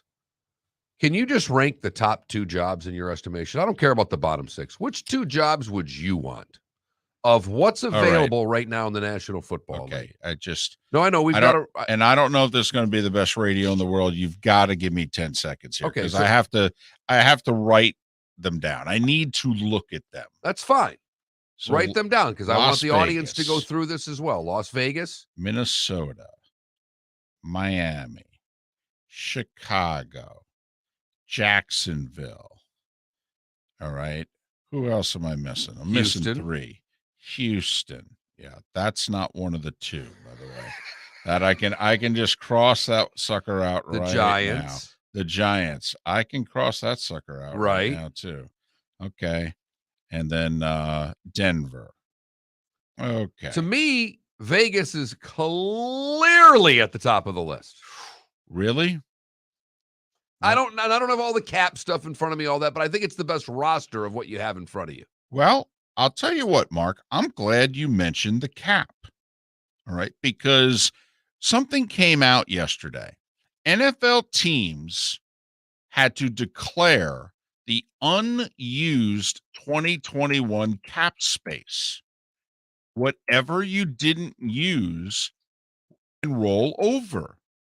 So you take that amount, add it to the 2022 salary cap number, and then you get each team's adjusted cap. All right. Here are the teams that are rolling over the most money.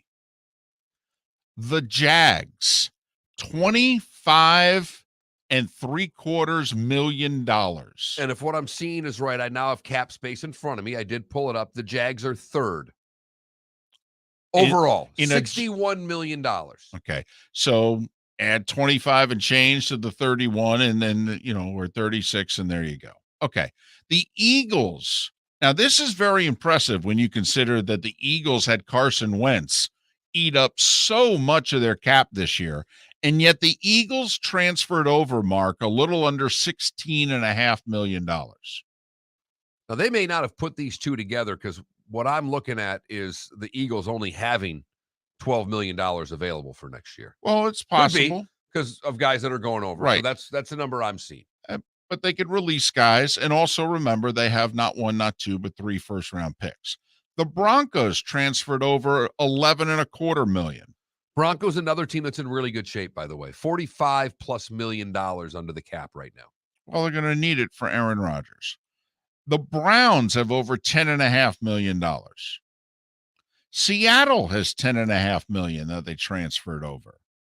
The Chargers, $9 million. The Steelers, nearly $8 million. And then everybody else has got between the Giants, by the way, transfer over the least amount of money. You care to take, and I'm going to let you know right now, there are 8 teams that transferred less than $1 million. 8 teams that transferred less than $1 million. The Jets, the Falcons, the Ravens, the Raiders, the Saints, the Rams, the Patriots, and the Giants. Care to take a guess at how much money the Giants transferred over? I thought you said a little less than $1 million. I said there were 8 teams that transferred less than $1 million. Okay, I don't know, $600,000. $13,986. The joke is the Giants couldn't transfer over a decent used car. Well, they are also over the cap to start next year, by the way. Right. Here are the salary cap numbers of teams that are basically right at or over the cap to start next year. The Rams are just under $700,000 under the cap before they draft a player, by the way. The Falcons, Giants, Vikings are all over the cap. Falcons, $3 million. Giants, a little less than 6. Vikings, a little over 12. The Cowboys, $21 million over the cap. The Packers, $39 million over the cap. And the Saints are $71 million over the cap heading into next year. The Dolphins, by the way, transferred nearly $2.25 million. The Bucks transferred nearly $1.5 million onto next year's cap. So you talk about the Cowboys situation. That's with them transferring over nearly $4 million to help out their cap situation, and it's still not good. All right. You didn't answer the question. No. But I'm going to give you even more time. We're going to take a break. But you have to acknowledge that's important information. It is important information. So that you know, because if you're interviewing, you need to know, hey, what, we're going to be able to do anything this offseason, or basically are we cutting players to get under the cap? By the way, as far as these jobs, the Dolphins have the most space, $70 million. The Jags, $61 million. The Broncos, $45 million. The Bears at $35 million. The Raiders at $30 million. The Texans at $23 million. Vikings? Yeah, the Vikings are over the cap by $12 million. Gotcha. That's not good. No, it's not. The Giants are over the cap. Right. Right. I mean, okay. Well, I wanted to write all that down. So now I got my numbers. Now you got the information. David is going to really get after this during the break. Right. I advise you to go to twitch.tv/Miller and Moulton.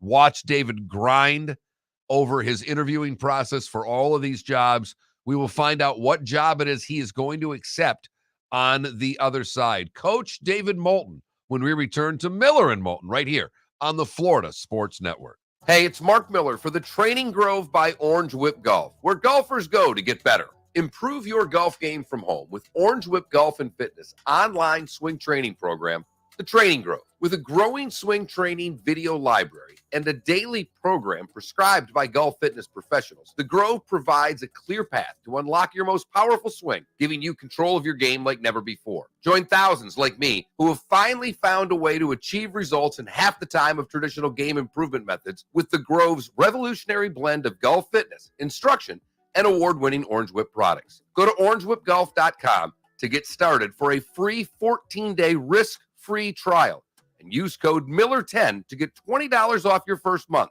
That's orangewhipgolf.com to get started for a free 14-day risk-free trial. Remember to use code Miller10. That will get you $20 off your first month. The Training Grove by Orange Whip Golf, where golfers go to get better. You are listening to Miller and Moulton on the Florida Sports Network.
one of my cups in the car just to save me a little time at the end of the show. It's still flipping cold out there. Yes, it is. It's chilly. It is chilly.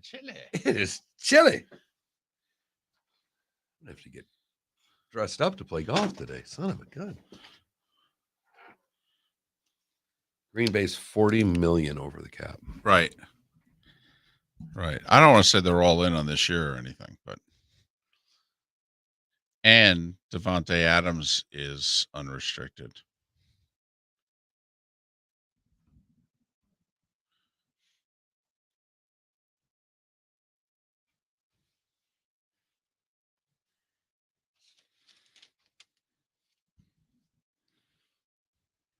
Golly.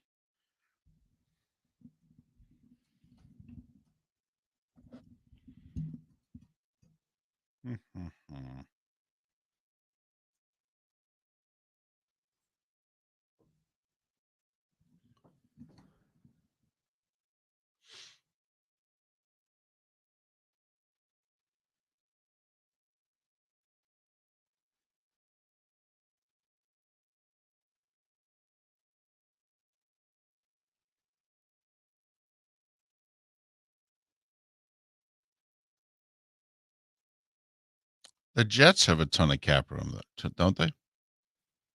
Aren't the Jets like pretty high up on the list? Yeah, they're 6th, but they don't need to coach.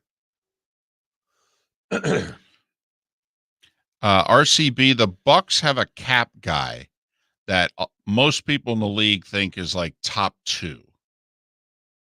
Tampa's got 22 million under the cap for next year.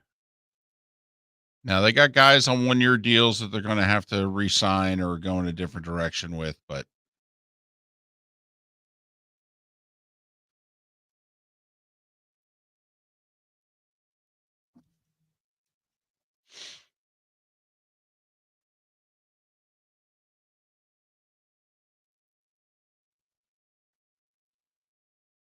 yeah, fam, Devontae should be a Bronco next year.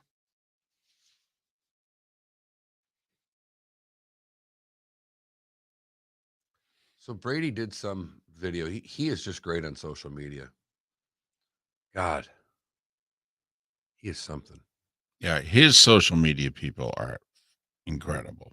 They do a really good job. His ads too. Yeah. And wasn't he like never in ads at the start of his career? Well, that's the whole Patriots thing. Yeah. Right. This is free Brady. Yep. 10 seconds.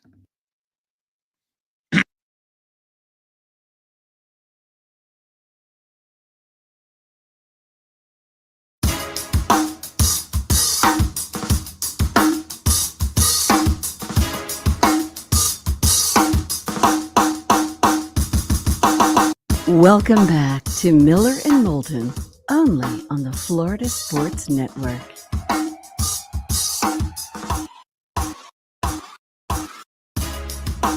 "19 minutes past the hour. Miller and Moulton, the Florida Sports Network, the Florida Sports Network. Good, bad, and ugly. What's on tap? Today was the day when. All coming up. So we have 4 general managers' jobs open in the NFL, and we have 8 head coaching vacancies. And so Mark decides he's going to put me on the spot beginning of last segment and say, so, General Manager Moulton, which I love, by the way.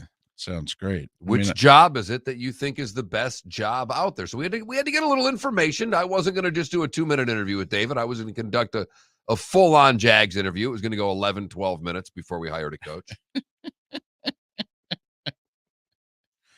So are you asking me as a coach or as a GM? As a coach. Of the 8 jobs available as a head coach, what job are you most interested in? The job I'm most interested in, believe it or not, is Jacksonville. 1, they've been the worst franchise in the league for 10 years. There's nowhere to go but up. 2, they've got $61 million in cap room. 3, I got Trevor Lawrence. So that one interests me the most. And 4, I don't think it's a tough division. The Colts have now put themselves in an interesting spot. Is the Colts window going to open wide again, where they're going to move on from Wentz and they're going to get a dynamic playmaker on offense and it's going to change everything? Because if so, the defense and the kicking game, they could be a force. Or, quite frankly, Mark, have they been pretty good but not good enough, and they're going to be stuck in the middle? And the teams with all the great quarterbacks are just going to go, you're a nice-looking team, but you can't beat us. We're Kansas City, we're Buffalo, we're Cincinnati, potentially the LA Chargers. You know what I'm talking about. So the Colts situation fascinates me. This was really their year to make hay. And now I wonder about them going forward. And Tennessee's window is tight. There's no doubt. It's like next year, and then they got a lot of work to do. Right. And I wouldn't necessarily be looking at jobs based on the division. I'd be looking at them based on the job. Who's next? I had Jacksonville 1, and I'm trying not to be biased here, but I really think I'd put Miami 2. 1, I think New England's in an interesting spot. They've got no cap room. They've got a roster that's going to turn over again. The Jets are just a mess, and I know they got a lot of cap room. Joe Douglas has not done the job that I thought he would.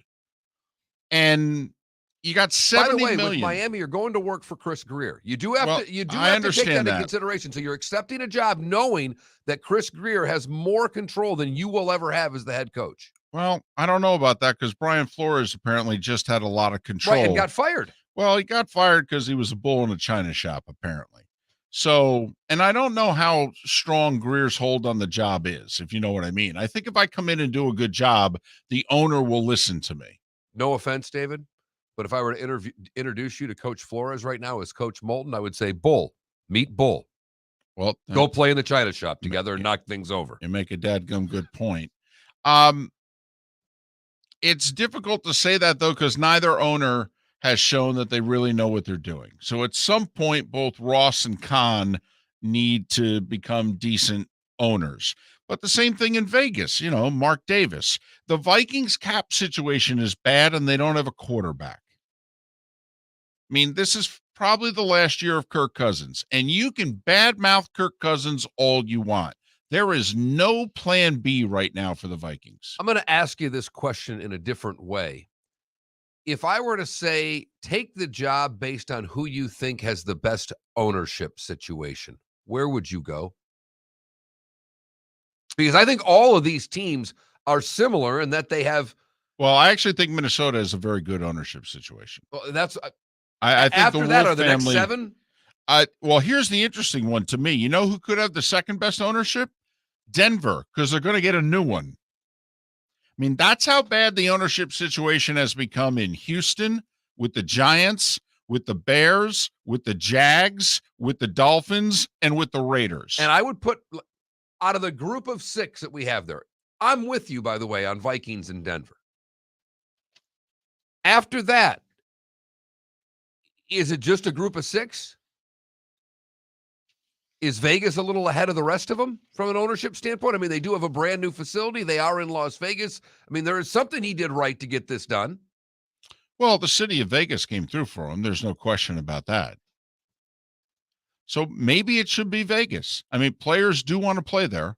I mean, you have already heard that. There are players that are like, I wouldn't mind playing there. It's a hell of a tough division you're walking into from your divisional standpoint. Right. It's a son of a bitch because you're going to play Kansas City twice every year. Mark, it's why Denver didn't make the top 2 to me, to be honest with you, because I got to deal with Mahomes and Herbert for the next 10 years. And I'm like, wow, we could be pretty good and still not get anywhere. That's my concern about being Denver right now. Now, maybe I shouldn't be that swayed by what's in my division, but I am. I don't know if you should or not. I think it's why we're doing this. I mean, it is interesting. And here's the thing. And maybe they should be a lot higher because they have a lot of boxes you could check. They have tradition. They have a great fan base. They're going to get a new stadium, most likely in the next 5 years. They have a young, most people think, franchise quarterback. The Bears also have $35 million of cap room going into this offseason. And in a division where you have Detroit, whatever's going to happen with Cousins and perhaps Aaron Rodgers leaving. And there you go. And even if Aaron Rodgers is not leaving, he's only there for a couple more years. This is starting to come to an end, I think. They don't have good ownership when it comes to a football standpoint, though. They just don't. And there is a fascinating article that was done in The Athletic last week detailing over the last 11 years just how much the Bears could not align a coach, a GM, and a quarterback, and some of the fateful decisions that the Bears as an organization made when they had guys who were begging for the job, and whichever job, and they just went in a different direction. Chicago really should be in the top two. Well, and let's see how Chicago handles this. Do they, align a coach and a GM and give them each 5-6 year contracts for a change, as opposed to running contracts not concurrent with one another? The other thing that concerns me about Chicago, and I said this throughout the year, I don't think the roster, one, is good, but two, it's out of sorts. The defense is aging. It's still pretty good, but it's aging. And the offense has to be completely redone. So you're going to spend the next 2 years completely revamping the offense. And by the time you get a good young offense put together, the defense has to be completely redone. I hate the Bears roster as it's constructed. Now, there are others, like the Giants roster's just awful. Right. It's easier to take over an entirely awful roster than it is to take when you're trying to protect one side of the ball and build the other. It's easier to have a full tear down, right, than a partial. Houston. But there are a lot of teams in this league, David, that have been able to do what Chicago is trying to do and do it effectively. I mean, there are a lot of teams that don't have to rebuild, that have been smart enough to keep this going. I mean, even Indianapolis not making the playoffs, you got to give them credit. They never let the roster get completely depleted. Since the time Peyton left, they've been consistently making that roster decent. Mark, the answer should be Chicago and Denver. They really should. And upon further review, maybe I would put Denver on the list. I do think Denver is going to have major change to that franchise in the next 18 months. One, I am absolutely convinced they are going to bring in a significant veteran quarterback, and they will pay the price to bring in, whether it's Rodgers, whether it's Russ, whether it's Deshaun. I am absolutely convinced that team is going to bring in a veteran stud quarterback in the next 100 days, and they're going to be sold. They're going to have an influx of cash, and they're going to start winning again to some degree because they're going to get that veteran quarterback. And that is one of the 10 best franchises in this league when they're 500. Well, and it's a great franchise, period. It really just is. It's a great fan base. Even, their ownership's a mess because an owner died, but there's still a well-run organization for the most part. It's just John Elway, after getting Peyton Manning, couldn't do much with the franchise. Couldn't pick a quarterback right. And it's funny you mentioned Peyton Manning, because there are a lot of people that believe that whichever ownership group ends up with the Broncos, that the league is going to help. You know how you arm bar in basketball? Okay. I just think that the league is going to arm bar and say, yeah, you guys don't have off the top of your head who it is that you want to run the organization, right? We have a suggestion for president. Peyton Manning. What do you think? How's that sound for you? President of operations for the Denver Broncos. So Bezos is going to hire Peyton Manning and they're going to own the Denver Broncos together? Well, it's possible. I mean, Bezos can buy every team in the NFL and still have $50 billion left over. So what have you done with your week? Right. So if he wants the Broncos, I think he's going to get them. I mean, they're valued at $4. If you're Bezos, do you just say, I got $5 cash? Cash. Today's Tuesday. What do you say we get this done before the end of the week? I got plans for the weekend. Got to go to space again. 29 minutes before the hour. The good, the bad, and the ugly. What's on tap? Today was the day when, and some final thoughts. All coming up. Miller and Moulton, Florida Sports Network.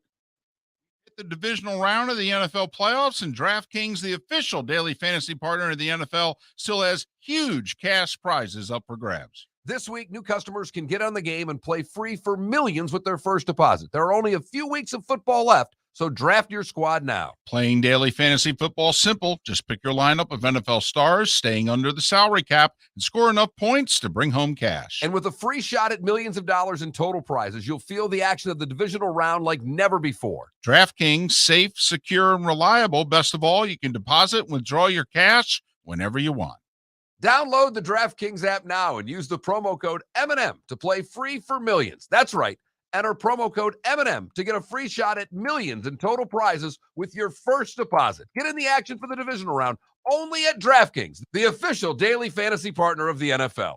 Minimum $5 deposit required. Eligibility restrictions apply. See DraftKings.com for details. You were listening to Miller and Moulton on the Florida Sports Network.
RCB, how blunt do we want to be here? There are words and then there are actions. The other thing is that, I mean, the pool of people to be able to come up with the kind of money to buy an NFL team is pretty small. Never mind what color they are. So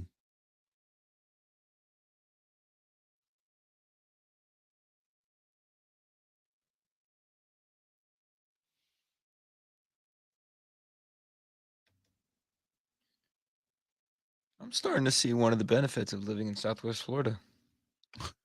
well, there's a few. I got 2 goats north and south of me on Sunday. That's a toss-up. Well, we've always thought, the whole 2-hour thing, that, and it's not difficult to drive to Bucks, Rays, Lightning, Panthers, Heat, Dolphins, Canes. I got to be honest with you. The drive to Gainesville, it's 250 miles straight up a highway. I mean, it's not a hard drive. Not at all. And plus, if you add traffic to the game, it's 2 hours and change. And I got to say, Orlando's a lot easier now that most of the construction is done. Really? But yeah, it was a lot easier driving through Orlando in 2021 than I think it had been in the whole 22 years I've lived down here.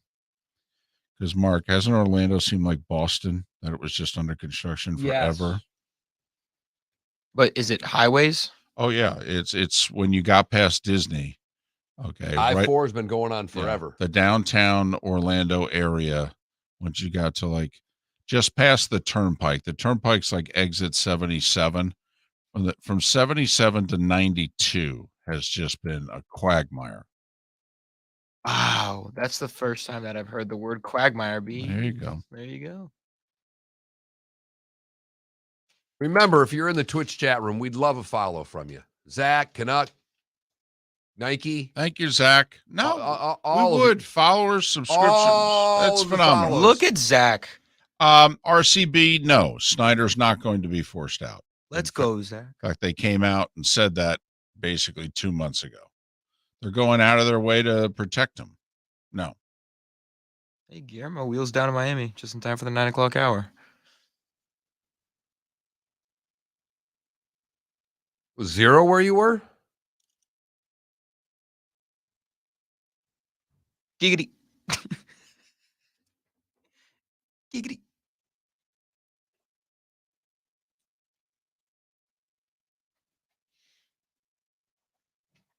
Family Guy or The Simpsons?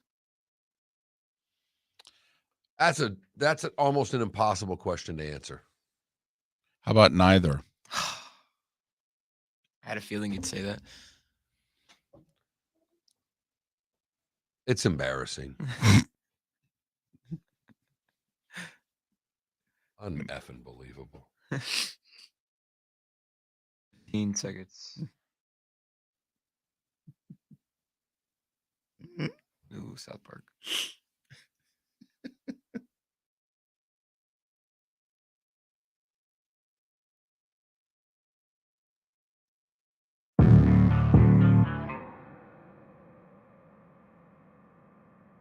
Thanks for listening. And now, more of Miller and Moulton on the Florida Sports Network.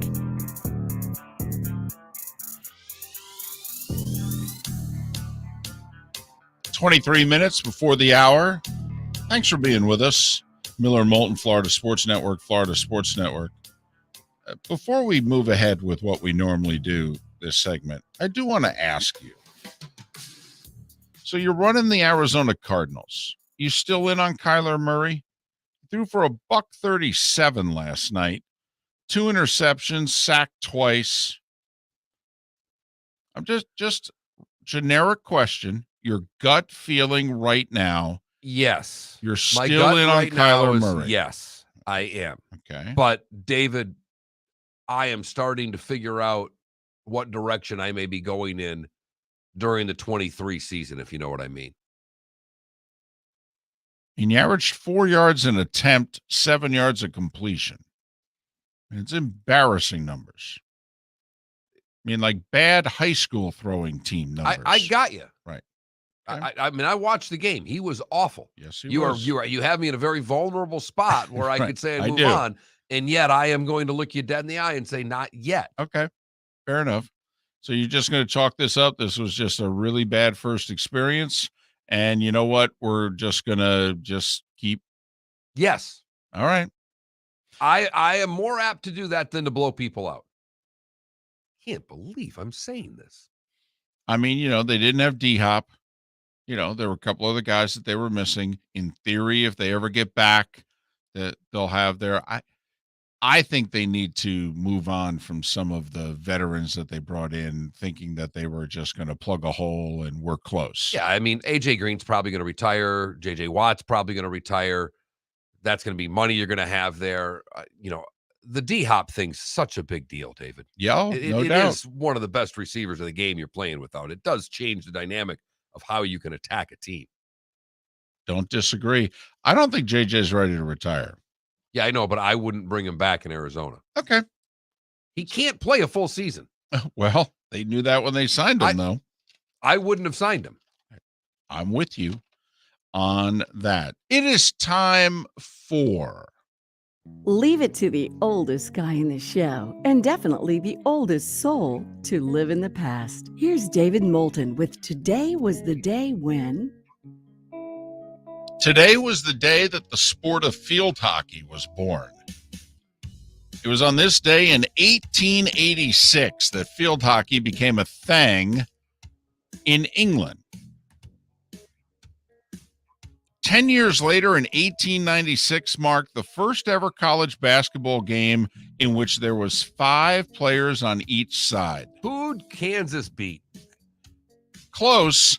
It was the University of Iowa that decided to play this game, and they called up the University of Chicago and said, "You willing to try this 5-on-5 thing?" And Chicago said, "Sure." Winner got the Big Ten title. And I'm guessing they took a train in 1896, and they beat Iowa 15-12 on this day. Well, no shot clock. Right. And then jump ball after every basket, Right. remember? So, yeah. Just the time it took to get the ball out of the hoop Right. after every basket. It was on this day 120 years ago that the U.S. decided, hey, I know you've been hearing all this talk about we're going to build the canal through Nicaragua. Turns out we're going to do it through Panama. So the Panama Canal, the decision to build it was made today in 1902. Mark, you know that I have a very soft spot for Bob Feller. Yes. And was lucky enough to meet the man on a few occasions, had literally co-hosted a show with him in Fargo. He sat down and did an hour and a half with me. One of the highlights of my career. Bob Feller, Mark, in 1950 had a rough year for Bob. He went 15-14. Huh. All right. And that was a bad year for Right. Bob. And so Bob went to management and said, yeah, I didn't earn my salary this year. And they're like, okay, well, you're making $65,000. What do you want to do about it? And he said, how about I take a $20,000 pay cut? It was Bob Feller's idea. Went to management and said, listen, I didn't earn my salary. Why don't you The rest of us have been suffering ever since. why don't you take $20,000 back? We've been talking about it throughout the show. It was 64 years ago today that Willie O'Ree broke the color barrier in the NHL. He did it as a member of the Boston Bruins. They were playing, fittingly enough, the Canadiens. O'Ree would play parts of 5 seasons with the Bruins. He is having his number 22 retired tonight at, what is it? What are they now? The new garden. How Yeah. about that? So there you have it. 1963, Al Davis becomes head coach and general manager of the Oakland Raiders. It was on this day in 1964, Mark, that the revolution got underway. The Beatles debut on the Billboard charts at number 45 with I Want to Hold Your Hand. It is something snappy. Something peppy. Something peppy. No doubt about it. On this day in 1974, the $6 Million Man made its debut on ABC. Faster. And a year later, Stronger. than ever before. And in 1975, on this day, the Jeffersons made its debut on CBS.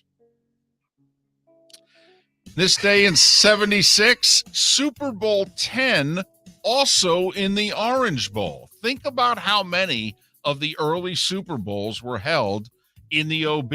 Super Bowls 2, 3, and 5 were, and now they go back for Super Bowl 10. Steelers 21-17 over the Cowboys. Your MVP, Lynn Swann, with the 4 catches for over 160 yards and a couple of touchdowns, and he was magnificent. Mark, it's a pretty good day musically. The Wall reached number 1 as an album on this day in 1980. My parents had just bought it for me for Christmas, and the Christmas of '79, that was under the tree for me. Mark, on this day in 1983, this was big. When I lived and worked in northeastern Pennsylvania, there was a town called Jim Thorpe, Pennsylvania. I believe somebody came in and got the town's name changed. They basically bought the name of the town. The town was renamed. And Jim Thorpe, Pennsylvania was in our coverage area.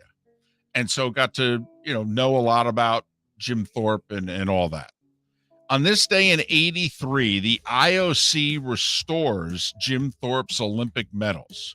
He was stripped of his medal 70 years earlier because he was paid $25 to play semi-pro baseball. And then shortly after that, he had competed in the pentathlon and the decathlon, winning both. Largely considered the greatest athlete of the first half of the 20th century, Jim Thorpe. The IOC restored his medals on this day in 83. The Rock and Roll Hall of Fame in 89, Mark. Part of its class was the Rolling Stones, Stevie Wonder, Otis Redding, Dion, and Phil Spector. 1990, D.C. Mayor Marion Barry arrested, caught in a drug sting, smoking crack. You know, Yes. anybody that's old enough remembers that being the very lead story Tom Brokaw on the NBC News. Totally. We go to kidding? Washington, where the mayor was caught smoking crack. Crack. And the irony is, he would be reelected mayor about a decade later. Back to you, Jim McTheShushie. 1993, Martin Luther King Jr. Day was finally observed in all 50 states for the first time. This had become a holiday nearly a decade earlier, but it took until 93 for all 50 states to observe it. Mark, it was on this day in 96 that the Major League Baseball owners unanimously approved interleague play. I wish they'd take it away. You think the sport would be better if they did away and just had, how about limited interleague play? Or do you want to go? Well, now that we're going to put the DH in everywhere, there's no reason to not have it all the time. But if we're playing by two different sets of rules, I wish it was more limited than it is now. And Mark, on this day in 2015, it was the Deflategate game. It was the AFC Championship in which the Patriots destroyed the Colts 45-7. Brady threw one pick in the game. And the linebacker for the Colts kind of took the ball to the sideline and said, "Hey, this thing seems a little underinflated." And a couple days later, it became a story, and the rest, as they say. Some famous people who are no longer with us who were born on this day include Cary Grant, who was born in 1904. Curt Flood. It was just yesterday. Right. That was the anniversary of him filing to do away with the reserve clause. Well, Curt Flood would have been 84 today. And Heisman Trophy winner Pat Sullivan, who died a little over 2 years ago, was born on this day in 1950. Leonard Fournette, playoff Lenny's 27 today. Joe Flacco is 37. Going to get emotional. Mark Messier is 61. And He could still win a draw. I was going to say the Rangers could use a fourth line centerman, actually. And care to take a guess how old Kevin Costner is? Probably close to 70. 68. Both of you, outstanding. Kevin Costner's 67 today. Oh, Looks pretty Both good. went over. Neither of us win the showcase, but it was a lot of fun playing. Yellowstone. And that was today was the day when. A couple of omissions. I'm going in backward order here. It was 6 years ago we lost Glenn Fry. It was today in 1985 that the USA Today readers select Cleveland, Ohio as the choice for the Rock Hall of Fame. And I love this one. That's why I saved it for last. It was today in 1971 that the McCann Erickson Advertising Agency takes a meeting with two British songwriters for a Coca-Cola commercial with the group The New Seekers singing "I'd Like to Teach the World to Sing." Wow. Right? Wow. Thought you'd like that one. I'm a big jingle guy. I, When Manilow, if I'm not kidding, if you ever had a chance to see Barry Manilow in concert, maybe the best part of his concert is when he does like 4 minutes on all the jingles he's written. Wow, you gave me another omission. Today in 75, Mandy by Manilow hits #1 in America. Originally written as Brandy, but he changed the name to avoid the song Brandy, You're a Fine Girl by the band Looking Glass. So it was just yesterday, I think, that I Write the Songs became number Right. one in 76. A year earlier, he goes Manilow number one was with Mandy. big. Huge. We were doing massive amounts of cocaine at that time in the world. Yes, we were. And those variety shows in the 70s? Wow. You've heard folks elsewhere mock Florida is gonna Florida. Well, Mark Miller sees it differently. He calls it the good, the bad, and the ugly. What you got, Mark? We go to Ottawa for the good, where an 8-year-old boy, Clayton McGuire, spotted a man near his home getting buried in the snowstorms that were happening. Told his mom. They called 911. He went out and started scooping snow. And paramedics say that if he wouldn't have acted fast, this young 8-year-old saved the man's life. What a job by that little guy. For the bad, we go to Long Island, David, where you are going to love this story. Reed McDonough quit with no notice. He was the weatherman in Long Island's News 12. Wow, that's a good gig. Right, but he was doing weekend weather, and he needed it was commute, no money, grief from a significant other. It wasn't working out for him, so he quit. Come on, you at least got to give 2 weeks notice. Station is suing him for quitting without notice. Well, I got to admit, I mean, no offense, you can't have it both ways. There's many of us. I mean, you guys don't fire us and say, but you can work the next 2-3 weeks. I mean, come on now. McDonough's attorney slammed the legal fine as a baseless lawsuit with a false narrative. I tend to agree. Finally, the ugly, we go to Manchester in the UK, where Tracy Scholes is 57. She was one of the first female bus drivers in Manchester. She has driven buses for 34 years, but there's a problem. She's short, like 5'0" short. Okay. And she has been let go because she cannot properly use the wing mirrors. Did I say she's been driving a bus for 34 years? They're going to lose this lawsuit. There are 23,000 who've signed a petition to get her job back. Well, they better I would give her acquiesce. job back quickly. Yeah, before she sues and wins and then never has to drive one of your damn buses again. And that is the good, the bad, and the ugly on today, January the 18th, 2022. Mark, 9 games scheduled in the NHL. It looks like they're going to play 8 of them. It's really good for that league. Both the Panthers and Lightning in action. They're both on the road. They're both out west. Florida's in Calgary, and the Lightning are facing the Kings. And how come the Kings are such big favorites? Kings are like minus 175. What in the world is going on there? I missed that. Only 2 games in the NBA tonight. Well, everybody played yesterday. Yeah, there you go. That's their day. Minnesota at the Knicks and Detroit at Golden State. Would you take the Pistons in 15? No. I wouldn't either because the Warriors just got drilled. So they're not going to be in the best of moods. College basketball tonight. By the way, FGCU's got a road game today that they really need to win at Stetson. Off to a 1-3 start in conference play. Whole bunch of teams in action tonight. The headliner in terms of the only one involving 2 ranked teams, Iowa State's at Texas Tech. Iowa State's a tough watch because they're all defense. It's not the most enjoyable basketball. They're good. They're just a tough watch. You know what I mean? I'm curious about Baylor tonight. Baylor last week lost 2 in a row, both at home. They went from undefeated to 5th in the country. They're at West Virginia tonight.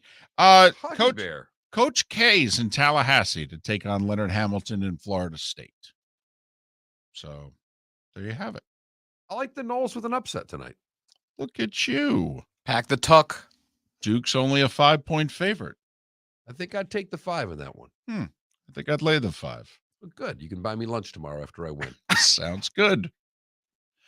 Miller and Moulton. Seth Everett will be on the show tomorrow, and we'll start looking ahead to the divisional round. Thanks so much for being with us here on the Florida Sports Network. Bring your big mouth to John Smith Subs and indulge in their over